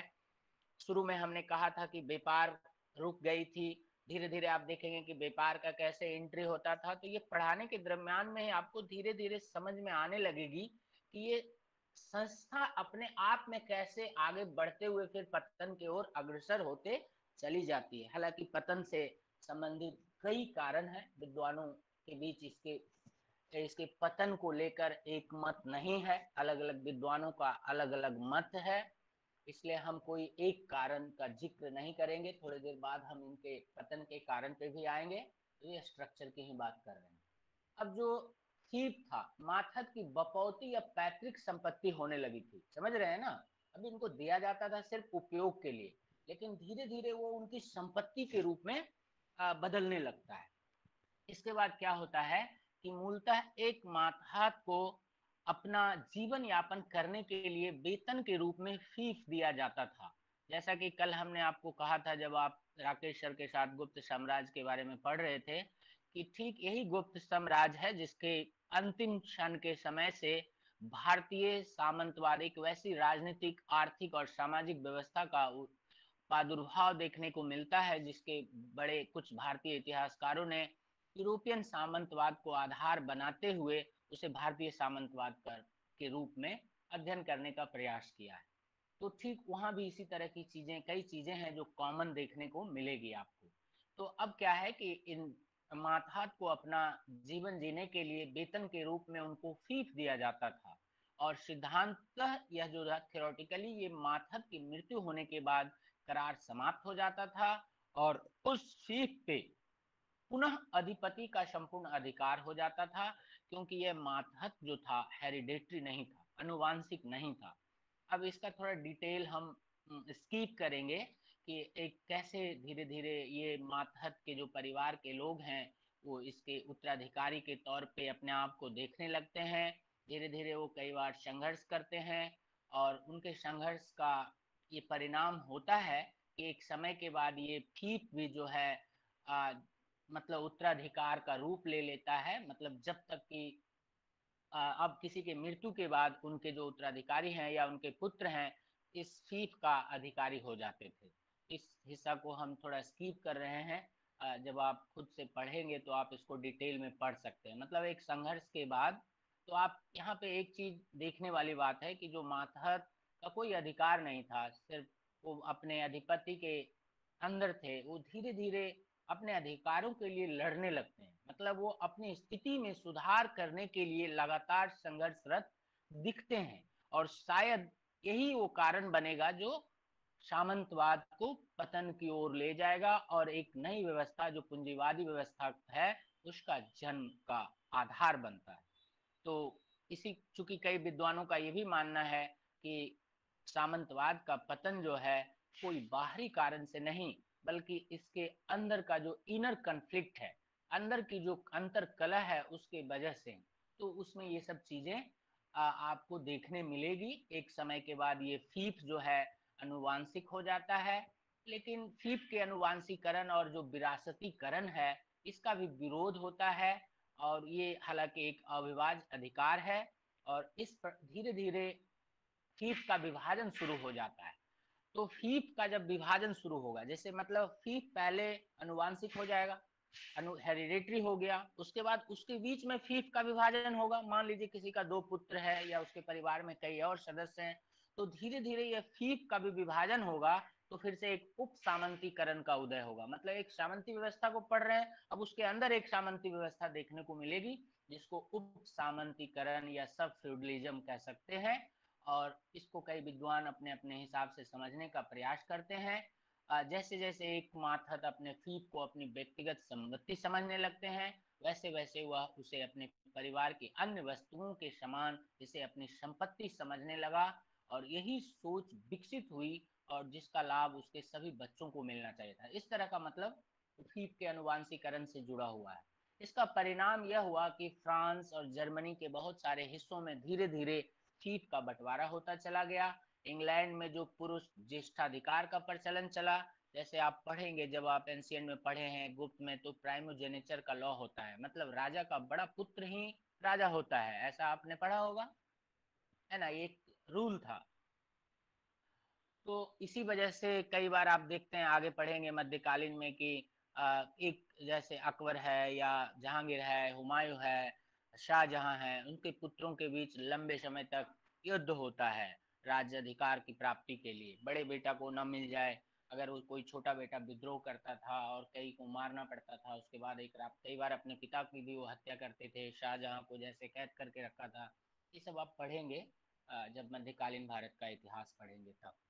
तो यहाँ पे क्या हुआ कि जो इंग्लैंड में जो पुरुष ज्येष्ठाधिकार, मतलब जो बड़े होते थे, उनको मिलता था, और अब ये जो अविभाज्यता का सिद्धांत के साथ साथ अहस्तांतरीयता का सिद्धांत भी कमजोर पड़ने लगा। मतलब अब जो है इसको हस्तांतरण भी किया जा सकता था, तो समांती संबंध जो था, अब जटिलता में संपत्ति का तत्व जैसे जैसे प्रबल होने लगा, वैसे वैसे संपत्ति का जो अधिकार है, कर्तव्य और दायित्व भी व्यक्तिगत होने लगे, और ऐसी संपत्ति बन गई जिसे ऊंची बोली लगाकर अब बेचा जाने लगा।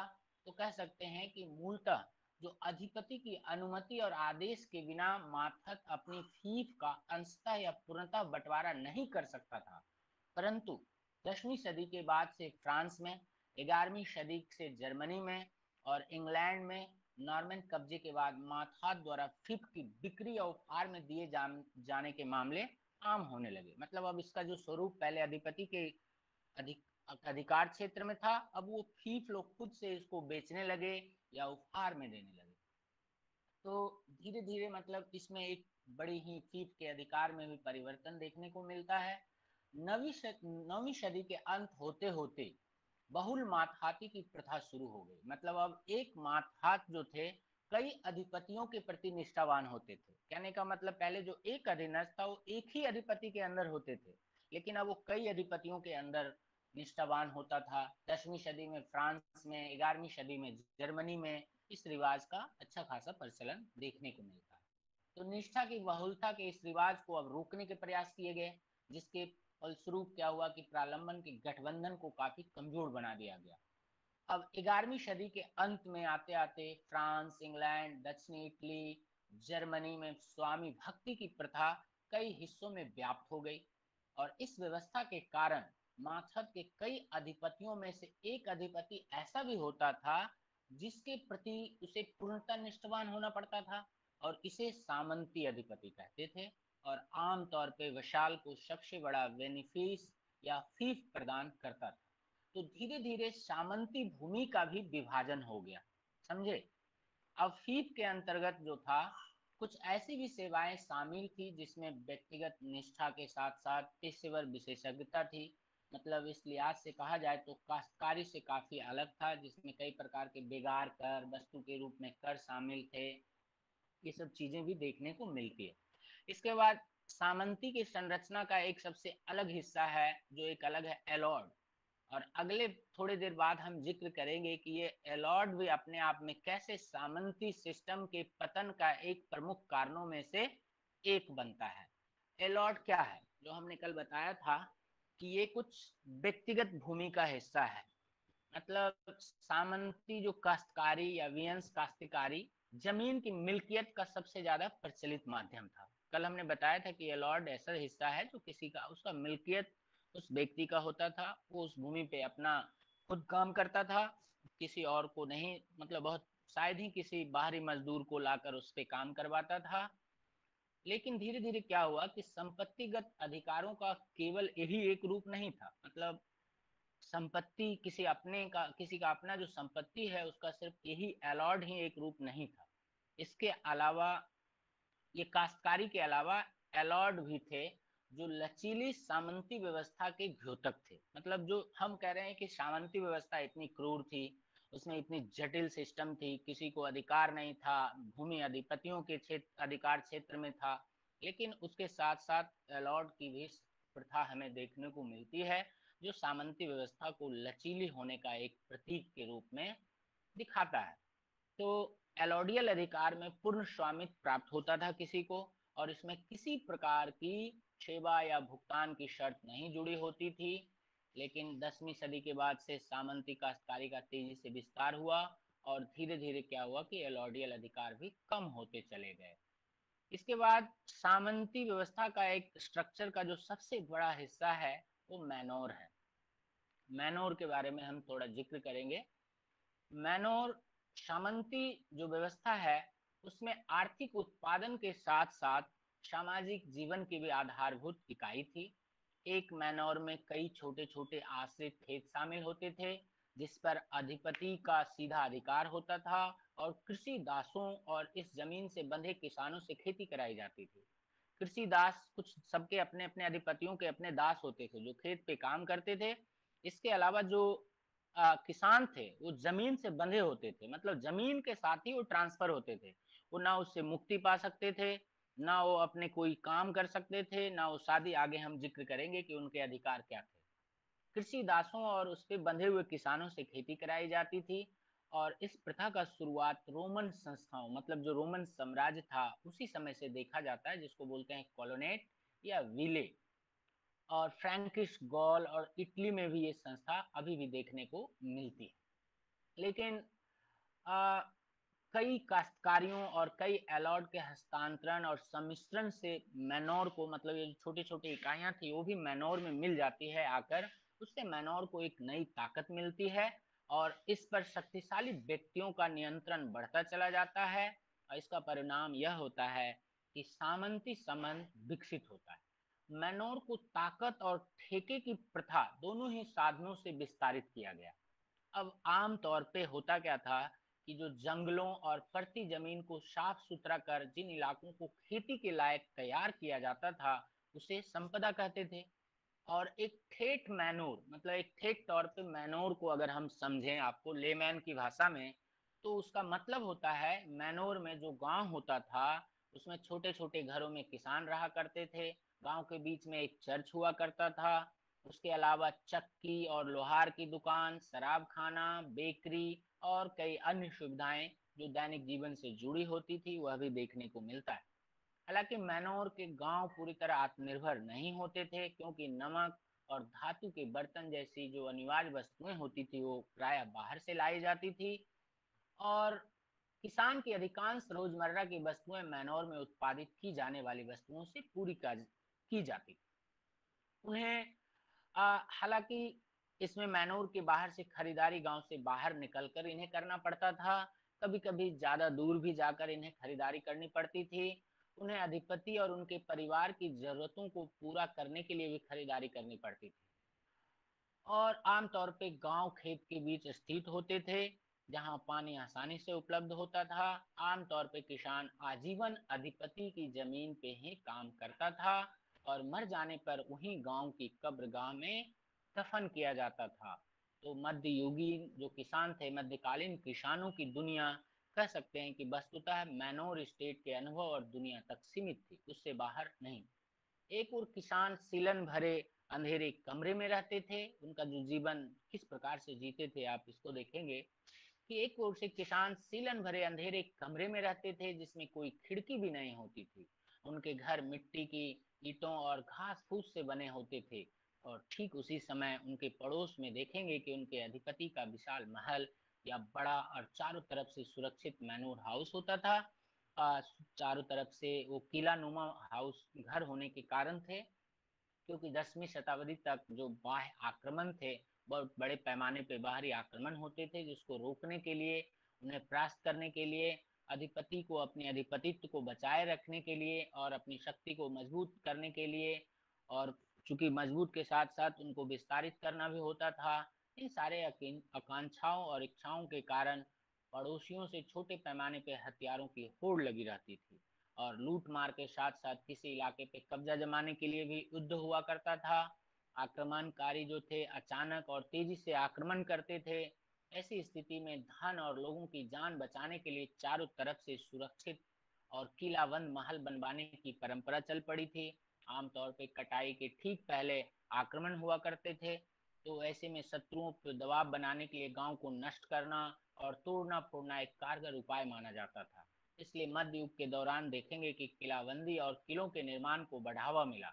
जब एक प्रतिद्वंदी अधिपति किसी मैनोर पर आक्रमण करता था तो आमतौर पे किसान महल में जाकर छिप जाते थे। वैसे में आमतौर पे देखेंगे कि शेष मैनोर में जो खेत है, बारी बारी से 2 या 3 पद्धति से इन पर खेती की जाती थी। घास के मैदान, जैसे पूरे मैदान मैनोर में गर्मी में पशुओं को चराने के लिए पूरे समुदाय को लकड़ी, गड़ी, बेर, शहद, खरगोश आदि उपलब्ध कराने के लिए इसका उपयोग किया जाता था।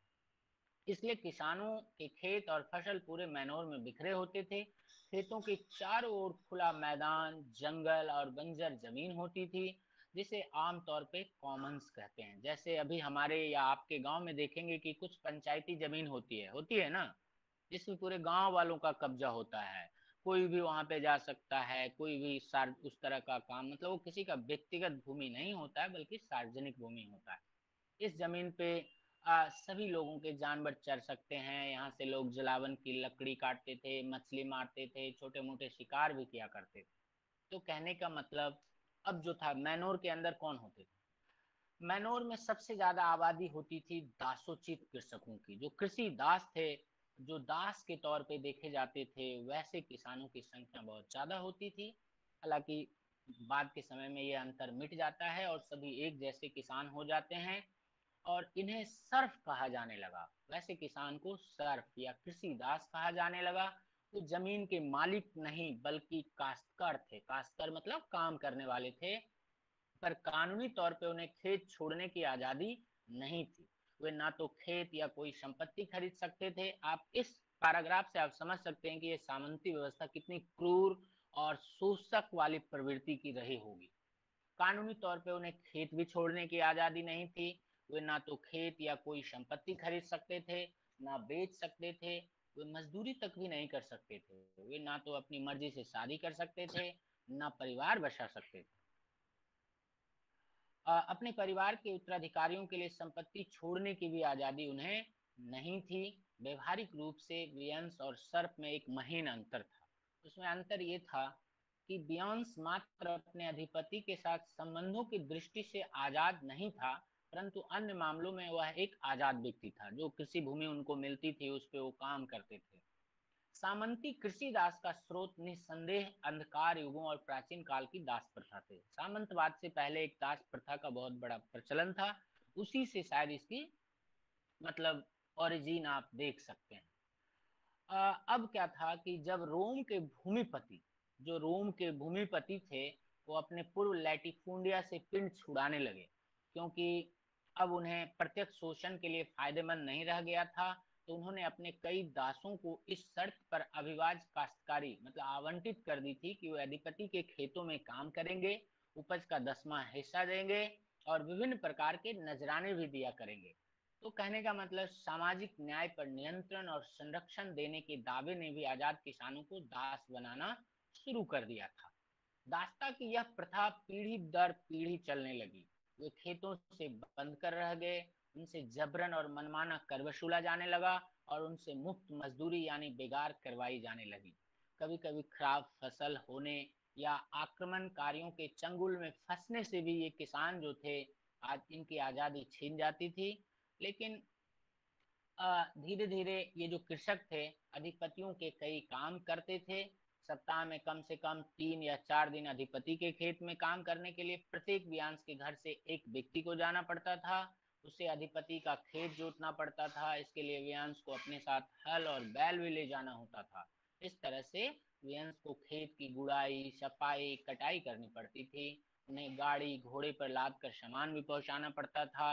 इसके अलावा वो बाड़ा लगाना, मेड़ बनाना, इनकी देखभाल करना, नहर, गड्ढों, सड़कों की मरम्मत करना, मक्के के वालों से दाना निकालना, भीड़ को चढ़ाना, ऊन उतारना, कई प्रकार के काम उनको अपने अधिपतियों के लिए करने पड़ते थे। इसके अलावा वो और भी काम करते थे, कटाई छटाई करते थे, खेत से जुड़े होते थे। तो उन्हें अपनी बेटी की शादी करने के लिए उसे मर्चेंट मर्चेंट या नामक दास शुल्क अदा करना पड़ता था और हैरियोट या उत्तराधिकारी शुल्क के रूप में उसका सबसे अच्छा जानवर ले लिया जाता था। कहने का मतलब उसे अपनी शादी के लिए अधिपति की स्वीकृति लेनी होती थी। इसके लिए उसे शुल्क भी अदा करना पड़ता था। अधिपति अपने कृषिदास के लिए पत्नी का चुनाव भी करता था और उसे शादी करने के लिए मजबूर भी करता था। इसके अलावा अधिपति को और भी कई प्रकार के शुल्क देने पड़ते थे। प्रत्येक वर्ष व्यक्ति कर, कैपिटेशन यानी जिंदा रहने के लिए कर, टाइले या टैले कृषिदास की संपत्ति पे धन कर और हैरियोट उत्तराधिकार कर देना पड़ता था। इसके अलावा मध्ययुगीन जो मध्यकालीन कृषिदास को कई प्रकार के छोटे छोटे कर भी अदा करने पड़ते थे। मालिक के मीलों, चूल्हों और कोल्हों का उपयोग करने के लिए भी कर देना पड़ता था। व्यांस को पुजारियों को मुर्गी, अंडा, मोम अलग अलग समयों पर अलग अलग वस्तुओं कर के रूप में देनी होती थी। यह सब शुल्क चर्च की देखभाल और रख रखाव के लिए दिया जाने वाला नियमित तिथे से अलग था। एक तिथे जो 10वां हिस्सा अलग से चर्च लेता था, उसके अलावा इन सारी चीजों को देना पड़ता था कृषिदासों को।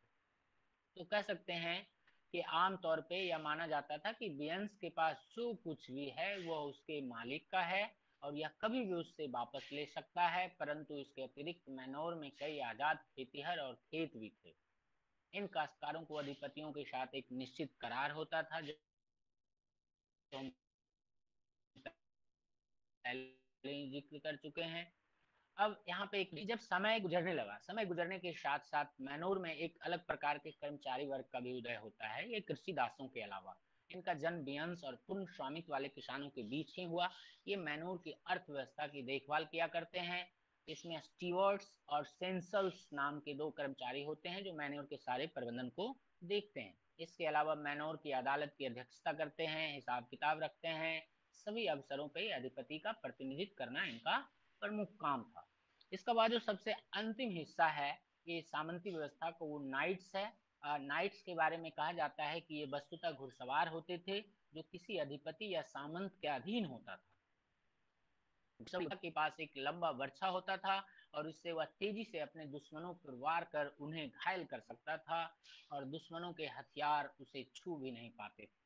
पलट कर तेजी से वार करने की क्षमता इन घुड़सवारों के पास होती थी जब घुड़सवार एक योजनाबद्ध तरीके से दुश्मनों पे वार। अब ये जो नाइट्स थे आते कहां से, इसका बनाने का भी एक नया तरीका था। जिन बालकों को मतलब उन घरों से बियंस के घरों से नाइट्स तैयार करना होता था, नाइट्स बनाना होता था, उन्हें बचपन से नाइट्स का लंबा और श्रमसाध्य प्रशिक्षण दिया जाता था। ऐसे बालक को 7 साल की उम्र में अपनी माँ से अलग कर दिया जाता था और उसे किसी बड़े सामंत के घर में रहने के लिए भेज दिया जाता था। वह अधिपति के बच्चों और उच्च कुल के बच्चों के साथ शिक्षा प्राप्त करता था। उसे ईश्वर और महिलाओं का सम्मान करना सिखाया जाता था। घर की महिलाएं जिनकी वह परिचर के रूप में सेवा करता था, उसे यह शिक्षा देती थी।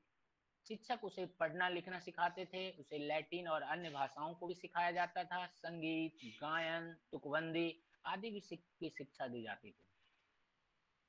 मतलब उन बालकों को ऊंचे मूल्यों से परिचित कराया जाता था और ज्ञान दी जाती थी, क्योंकि यह नाइट्स का मुख्य गुणों में माना जाता था।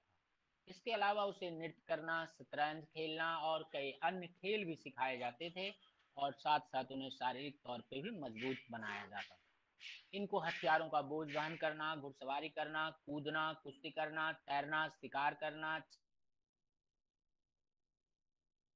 छापा मारना जाते थे, जिसमें अपने श्रम को साधने की साहसिक कार्य से साधने और साहसिक कार्य करने की ट्रेनिंग दी जाती थी। स्क्वायर, इनको स्क्वायर कहा जाता था। स्क्वायर अपने मालिक के साथ साये की तरह होता था। वह उनके प्रकोष्ठ में, उनके कक्ष में सब जगह साथ होता था। वह पहले उनका भोजन और पानी चख लेता था, उसके बाद मालिक के घोड़े और हथियार की देख रेख भी करता था। कई बार युवाओं को घुड़सवारी सिखाने और सैन्य कार्यों में प्रवीण करने के लिए यात्रा, खेल प्रतियोगिता, दूसरे देशों में रीति रिवाजों के अध्ययन के लिए भी भेजा जाता था। और आमतौर पे ये जब बालक 21 साल के हो जाते थे तो उन्हें नाइट्स की उपाधि दी जाती थी। अब इसका एक और हिस्सा है जो हम अभी नहीं जिक्र करेंगे, वो है कि इन नाइट्स का समय समय पे इनकी प्रतिस्पर्धा का आयोजन कराया जाता था, जो कि बड़े पैमाने पे मेला का एक स्वरूप लेता था। उसमें व्यापार लोग मेला लगाते थे, एक कोई अनुष्ठान होता था, उसमें राजा शामिल होते थे, अधिपति शामिल होते थे, कई दिनों तक मेला चलता था, छोटे छोटे दुकान लगाए जाते थे। इसमें एक दूसरे से प्रतिस्पर्धा करते थे। अगर जो हार जाते थे उनको चर्च दफन करने के लिए अपना कब्रगाह नहीं देता था। ये सारी बातें हैं जो आप किसी किताब या किसी आर्टिकल में पढ़ेंगे तो आप धीरे धीरे ये सारी चीजें आपको उसमें मिल जाएगी। अब एक दूसरा हिस्सा है जो हम 10 मिनट में या 5 मिनट में जिक्र करना चाहेंगे, वो है, अभी तक हमने स्ट्रक्चर पढ़ा, इसके बाद इसके फेज हैं। आप लोग हैं, जग रहे हैं या सब चले गए या सो रहे हैं? नहीं सर है। जगह है सर। समझ में आ रही है कहानी? जिनको समझ में नहीं आ रही होगी मैं उनसे भी सहमत हूँ। समझ में नहीं आएगी बड़ी आसानी से, इसको पढ़ना पड़ेगा आपको। हमें भी अभी समझ में नहीं आती है पूरी अच्छे से, तो हम भी आपके साथ थोड़ा पढ़ ले रहे हैं इसको कई वर्षों से। तो ये अभी तक हमने एक मोटे तौर पे सामंतवाद की परिभाषा देखी। उसके बाद सामंतवाद के अंदर क्या क्या स्ट्रक्चर है, कैसे संबंध होते थे अलग अलग लोगों के, हर व्यक्ति का अपना एक अलग अलग पद होता था, ये सब हमने देखा। इसके बाद है कि फ्यूडलिज्म का भी फेज आता है। आखिर फेज एक, इसका 2 फेज है। मूलतः विद्वानों के बीच ऐसा एक मत है कि जब रोम का सबसे बड़ा एम्पायर जो चार्ल मैग्ने के द्वारा बनाया गया था, उसके पतन के बाद जो 9वीं सदी में उसका पतन होता है, जब एक केंद्रीय सत्ता का पतन देखने को मिलता है, तो हमने कल ही बताया था कि वो पतन के साथ साथ बाहरी आक्रमणों का एक बड़ा ही लंबा दौर चलता है ना। वैसी स्थिति में ट्रेड डिक्लाइन, व्यापार का पतन होता है, कॉमर्स का पतन होता है, शहरों का पतन देखने को मिलता है। और वैसी स्थिति में क्या होता है कि बहुत सारे जो मिलिट्री कमांडर्स होते हैं, चीफ होते हैं, वो अपने आप स्वतंत्र हो जाते हैं। जब राजा ही नहीं है, केंद्रीय सत्ता ही नहीं है, तो अपने आप में वो स्वतंत्र हो जाते हैं। और उनकी जो स्वतंत्र होने की प्रवृत्ति है वही आगे चल के सामंतवाद का फाउंडेशन रखता है ना। यही बातें हमने कल किया था। एक सेकंड। तो इसके बाद क्या होता है कि शायद यही जो व्यवस्था बनती है, नई व्यवस्था, रोम साम्राज्य के पतन और बाहरी आक्रमण के साथ जो एक नई व्यवस्था उभर कर सामने आती है, उसी को लोगों ने सामंतवाद के रूप में पढ़ने का प्रयास किया। मतलब ये जो फ्यूडल सोशल फॉर्मेशन था, जिसमें कुछ रोमन लोग भी थे और जर्मनिक लोग भी थे, मतलब जर्मन से भी जो आक्रमण हुआ तो उसके भी कुछ विशेषताएं उसमें शामिल हो जाती है। तो जो सामंतवाद है, इसको मूल रूप से हमने अभी तक यही जिक्र किया कि उसको एक राजनीतिक, आर्थिक और सामाजिक संस्था के रूप में लोग देखते हैं, जो यूरोप में मूलतः इसका जो समय काल है 9वीं से 14वीं सदी के बीच देखा जाता है। और इस पूरे जो 600 साल का समय है, इसमें पॉलिटिकल, राजनीतिक, आर्थिक और सामाजिक जो संरचनाएं थी वो स्टैटिक, अस्थाई नहीं थी। जो हमने थोड़ी देर पहले कहा, वो एक उभरता हुआ, उसका एक बदलता हुआ स्वरूप हमें इस लंबी अवधि में देखने को मिलती है। तो बहुत सारे विद्वान जो हैं इस पूरे सामंतवाद के सिस्टम को पढ़ने के बाद इसको दो भागों में बांट पढ़ने का प्रयास किया है।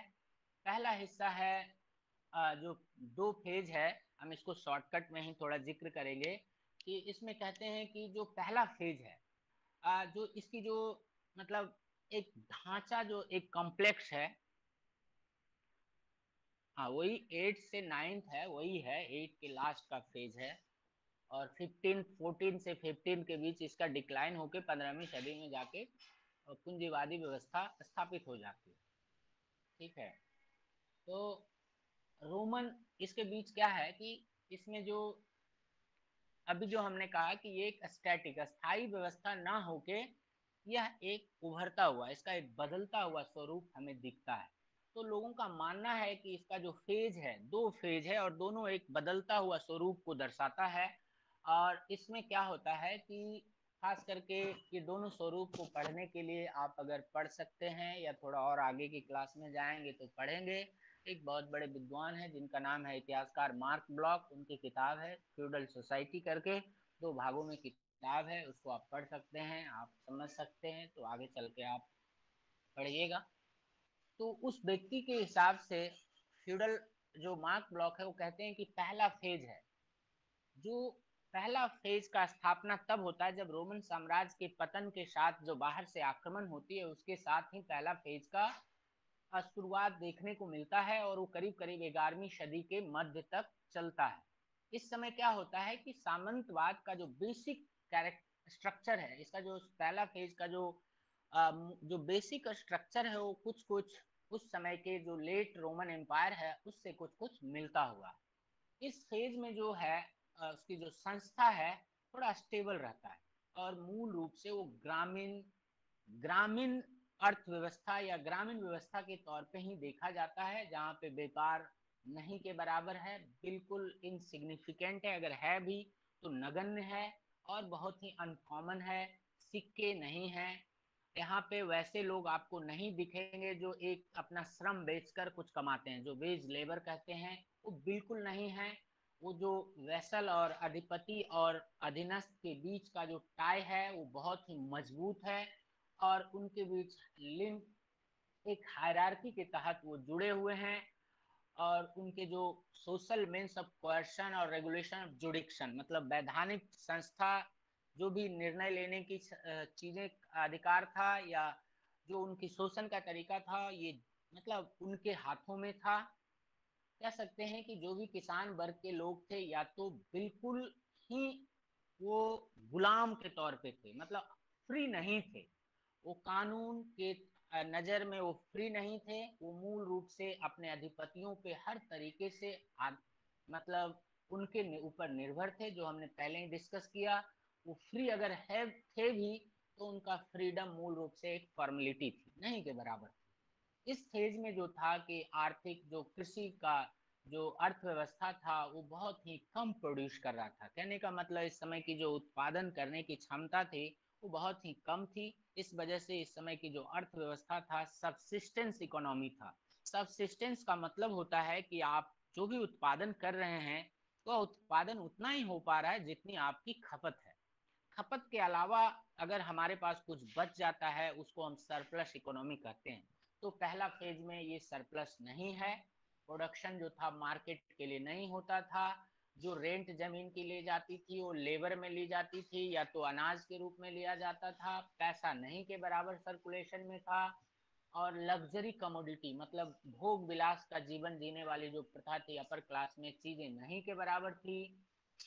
तो कहने का मतलब कि जो पश्चिमी यूरोप के हिस्सा जो लाइफ था खास करके पश्चिमी यूरोप का, वो मूल रूप से ग्रामीण था, लोकल था।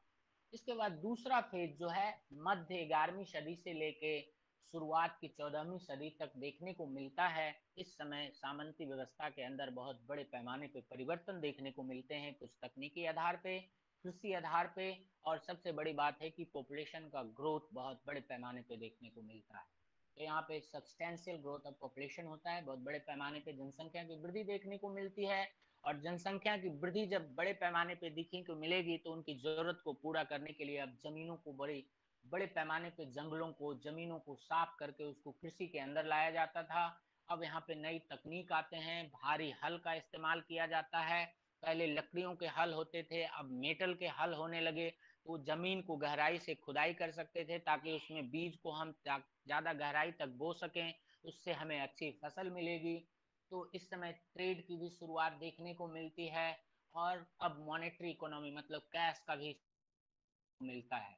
और अब वो जो कृषक वर्ग थे, अधिपति वर्ग थे, उनके बीच भी एक सामाजिक जो उनकी स्थिति थी उसमें भी कई प्रकार के स्ट्रेटिफिकेशन देखने को मिलते हैं। तो कहने का मतलब एक नए प्रकार की अर्थव्यवस्था का मतलब उभार देखने को मिलता है, जो बिल्कुल पहले जो था बिल्कुल स्लो था, वो क्लास स्ट्रक्चर बिल्कुल बंद सा था। अब वो सब चीजें उसमें एक तेजी देखने को मिलती है। जो सर्फ थे, जो कृषि दास थे, उनमें भी अब फ्रीडम पाने की एक लालसा दिखने को मिलती है। और धीरे धीरे जो ट्रेड और कॉमर्स पे रेस्ट्रिक्शन थे वो धीरे धीरे उसमें छूट मिलती है। तो कह सकते हैं कि ये दो फेज जो है 9वीं से 11वीं के मध्य और 11वीं के मध्य से 14वीं के अर्ली, ये दो फेज में अब ये 1398 में आता है, ठीक है, दूसरी सदी में आता है जब जनसंख्या बहुत बढ़ जाती है। आप इसको पढ़िए, सिर्फ ऑब्जेक्टिव टाइप से नहीं चलेगा, आपको डिटेल में पढ़ना पड़ेगा, ठीक है। अब हम इसके, हमारे पास 10 मिनट का समय है, हम थोड़ा संक्षेप में इसके पतन के बारे में, चूंकि टॉपिक का मूल उद्देश्य है कि सामंती व्यवस्था से पूंजीवादी व्यवस्था की तरफ संक्रमण कैसे हुआ। ये इतनी बड़ी जो सामंती व्यवस्था चली आ रही थी 500 वर्ष तक, वो कैसे अचानक से 14वीं के मध्य में जाकर धीरे धीरे पतन की ओर अग्रसर हो जाता है।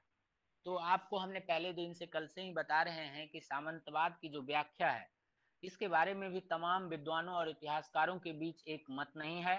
ठीक उसी प्रकार से इसके पतन के भी संदर्भ में तमाम विद्वानों के बीच कोई एक मत नहीं है। अलग अलग विद्वानों का अलग अलग मत है, लेकिन उसमें कहीं ना कहीं एक सहमति दिखती है कि इसका पतन 14वीं सदी के बाद आसपास पतन होती है। और इसका पतन के ही, इसके पतन के ऊपर ही एक नई व्यवस्था का प्रादुर्भाव होता है, जिसको हम पूंजीवादी व्यवस्था के रूप में जानते हैं। तो इसमें जो इसकी अवधारणा है, मतलब इसकी जो सामंती व्यवस्था की जो पतन की एक अवधारणा के रूप में हम इसलिए कहते हैं क्योंकि इस पे कोई एक मत नहीं है। जिस समय की ये घटना है उस समय के साक्ष्य हमारे पास कई बार पर्याप्त नहीं होते हैं, और जो भी साक्ष्य हमारे पास होते हैं उसी के आधार पर इतिहासकार लोग एक सत्य के करीब पहुंचने का प्रयास करते हैं। इसलिए इतिहास में जब भी हम पढ़ते हैं तो ना हम कभी आपको ऐसा पढ़ाएंगे कि ऐसा ही हुआ है, एकदम मतलब ये एक ग्रे फील्ड है, हम ऐसी एक संभावना जताते हुए हम चीजों को देखते हैं, लेकिन एक सत्य तक पहुंचने का एक प्रयास होता है। तो ठीक वैसे ही पतन के संदर्भ में, जैसा कि कल से हमने मतलब ये देखा है कि यूरोप में सामंतवाद के जो प्रमुख तत्व थे, जिसमें हमने अभी तक पढ़ा कि सामंतवाद की उत्पत्ति और एक राजनीतिक, आर्थिक और सामाजिक व्यवस्था के रूप में हम इसको अलग अलग तरीकों से देखे। उसके बाद सामंती व्यवस्था का रूप और संरचना क्या था, जिसमें भूमिपति, भूपति, अधिपति, वैसल, एलॉर्ड, मैनोर, ये सारे सिस्टम थे। इसके बाद इसके दो चरण को हमने अभी संक्षिप्त रूप में देखा कि कैसे पहले चरण में जो सामंती व्यवस्था थी वो बिल्कुल रूडिमेंट्री और कृषि आधारित थी, और दूसरा फेज जो था उसमें बड़े पैमाने पर बदलाव देखने को मिलता है। और बहुत सारे विद्वानों का मानना है कि जो दूसरे फेज में बड़े पैमाने पर बदलाव दिखता है शायद वही सामंती व्यवस्था के पतन के कारण बनते हैं। तो इसी आधार पे हम देखेंगे कि ये जो विद्वान लोग हैं इसको पतन का सबसे कई कारण मानते हैं। उसमें से कुछ विद्वानों का कहना है, मतलब इसमें दो भाग है, कुछ विद्वान कहते हैं कि बाह्य कारण से सामंती व्यवस्था का पतन हुआ, कुछ विद्वानों का मानना है कि अंतर कलह से इसका पतन हुआ। तो कुछ विद्वान का कहना है कि शहरों के उदय को सामंतवाद के पतन का सबसे बड़ा कारण मानते हैं। चूंकि कुछ विद्वानों का कहना है कि सामंतवाद के आने से पहले भूमध्य सागर के थ्रू, बहुत ही समुद्री मार्ग के थ्रू रोमन व्यापार का एक बहुत ही बड़ा जाल बिछा हुआ था, और मतलब बड़े पैमाने पे व्यापार किए जा रहे थे, और उस व्यापार के वजह से ही वहां पे बड़े बड़े शहरों का निर्माण हो रहा था। तो व्यापार को शहर से जोड़कर देखते हैं। उसी संदर्भ में कुछ लोगों का मानना है कि जब व्यापार का ह्रास हुआ तो शहरों का उदय को भी सामंतवाद, शहरों का उदय को सामंतवाद के कारण मानते हैं, जो कि बाद में आएगा। पहले तो पतन ही सामंतवाद का कारण बना, सामंतवाद के उदय का कारण जो बना, कुछ विद्वान उसी को फिर से उसका रिवाइवल को सामंतवाद के पतन का कारण मानते हैं। तो कुछ लोगों का कहना है कि शहरों के उदय को सामंतवाद का कारण मानते हैं। तकनीकी आधार पे जो कृषि उत्पादकता, जनसंख्या संबंधी बदलाव, ग्रामीण परिदृश्य का रूपांतरण, कुछ और ये सारे मुद्दे हैं जो कुछ लोग सामंतवाद के पतन का कारण मानते हैं। तो हम देखेंगे, कुछ विद्वानों का नाम लेना चाहेंगे हम कि इसके जो ये एक डिबेट 19वीं सदी के आसपास एक बड़े पैमाने पे खासकर यूरोपियन इतिहासकारों के बीच सामंतवाद के पतन से संबंधित एक बहुत बड़ा मतलब एक वाद विवाद का दौर चलता है और वो लोग इसको समझने का प्रयास करते हैं। एक सबसे बड़े विद्वान हैं जिनका नाम है हेनरी पेरेन। वो अपने किताब के through their origin and medieval cities, their origin and the revival of trade, economic and social history of medieval Europe तथा मोहम्मद एंड सारलम, ये दो किताबों में उस सामंतवाद के उत्थान और पतन में व्यापार की भूमिका को सर्वाधिक महत्वपूर्ण मानते हैं। उनके अनुसार लंबी दूरी का व्यापार, जिसे वो ग्रैंड ट्रेड कहते थे, सभ्यताओं के फलने फूलने में महत्वपूर्ण भूमिका निभाता रहा है और किन्हीं कारणों से इसमें यदि बाधा पहुंचती है तो सभ्यता की प्रगति रुक जाती है। तो इसको आप राउंड पीछे ले जाके देखिए, रोमन साम्राज्य काफी एक विकसित साम्राज्य था, लंबी दूरी का वहां पे व्यापार था, समुद्री मार्ग से व्यापार चल रही थी, बड़े बड़े शहरों का निर्माण हो रहा था। जब व्यापार का पतन होता है, शहरों का पतन होता है, बाहरी आक्रमण और लूट देखने को मिलता है, वैसी स्थिति में जो लोकल मिलिट्री कमांडर या कुछ पावरफुल व्यक्ति हैं जो एक नए स्वरूप लेते हैं, शक्ति का नया केंद्र बनता है और उसी व्यवस्था को सामंती व्यवस्था के रूप में हम जानते हैं। तो फिर से इसका उल्टा आते हैं कि जब यही व्यवस्थाएं फिर से देखने को मिलती है 14वीं सदी के बाद, तो सामंतवाद का फिर से पतन देखने को मिलता है। तो ये इसका बाकी डिटेल में हम नहीं जाएंगे, आप खुद से उसको पढ़ेंगे। इसके बाद दूसरे जो विद्वान हैं वो कहते हैं, कुछ विद्वानों का कहना है, जो एक पॉल सूजी नाम का विद्वान है, वो कहते हैं कि जो व्यापार है, फ्रांसीसी विद्वान है, वो कहते हैं कि उनकी किताब है the transformation of the year 1000, the village of Lournand from antiquity to feudalism. वो एक फ्रांस के गांव का अध्ययन करते हैं और वहां बताते हैं कि इसके दिखाया है कि व्यापार के विकास से अधिपतियों और किसानों का सामंती गठजोड़ कमजोर, मतलब हेनरी पेरेन कहते हैं कि व्यापार का शुरुआत बढ़ा हुआ, व्यापार की शुरुआत हुआ, शहरों का आना आया, नया नया शहर आया, इस वजह से पतन हुआ। लेकिन दूसरे विद्वान का कहना है कि ऐसा नहीं है, शहरों का मतलब व्यापार का शुरुआत होने से सामंतवाद का पतन हुआ, ये जरूरी कारण नहीं है। इसके उदाहरण के तौर पे फ्रांस का एक गांव का जिक्र करते हैं जहां वो देखते हैं कि सामंती गठजोड़ काफी अधिपति और वैसल के बीच व्यापार की गतिविधियों के आने से उनके संबंध और भी मजबूत होते हैं, ना कि कमजोर होकर सामंती व्यवस्था में एक क्रैक देखने को मिलता है।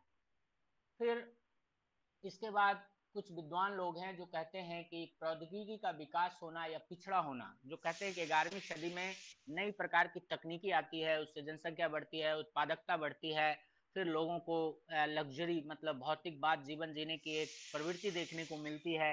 इस वजह से भी वो बाहर की ओर जाते हैं, मार्केट आती है, ट्रेड आती है, तो अब लोगों को कैश की जरूरत पड़ने लगती है, वो कैश की खोज में नए नए तरीके को अपनाते हैं, तो उस वजह से पतन होता है। लेकिन कुछ लोगों का कहना है कि तकनीक का विकास पूरी दुनिया में या सभी जगहों पे एक समान नहीं होता है, अलग अलग समयों में अलग अलग जगहों पे वो अलग होती है।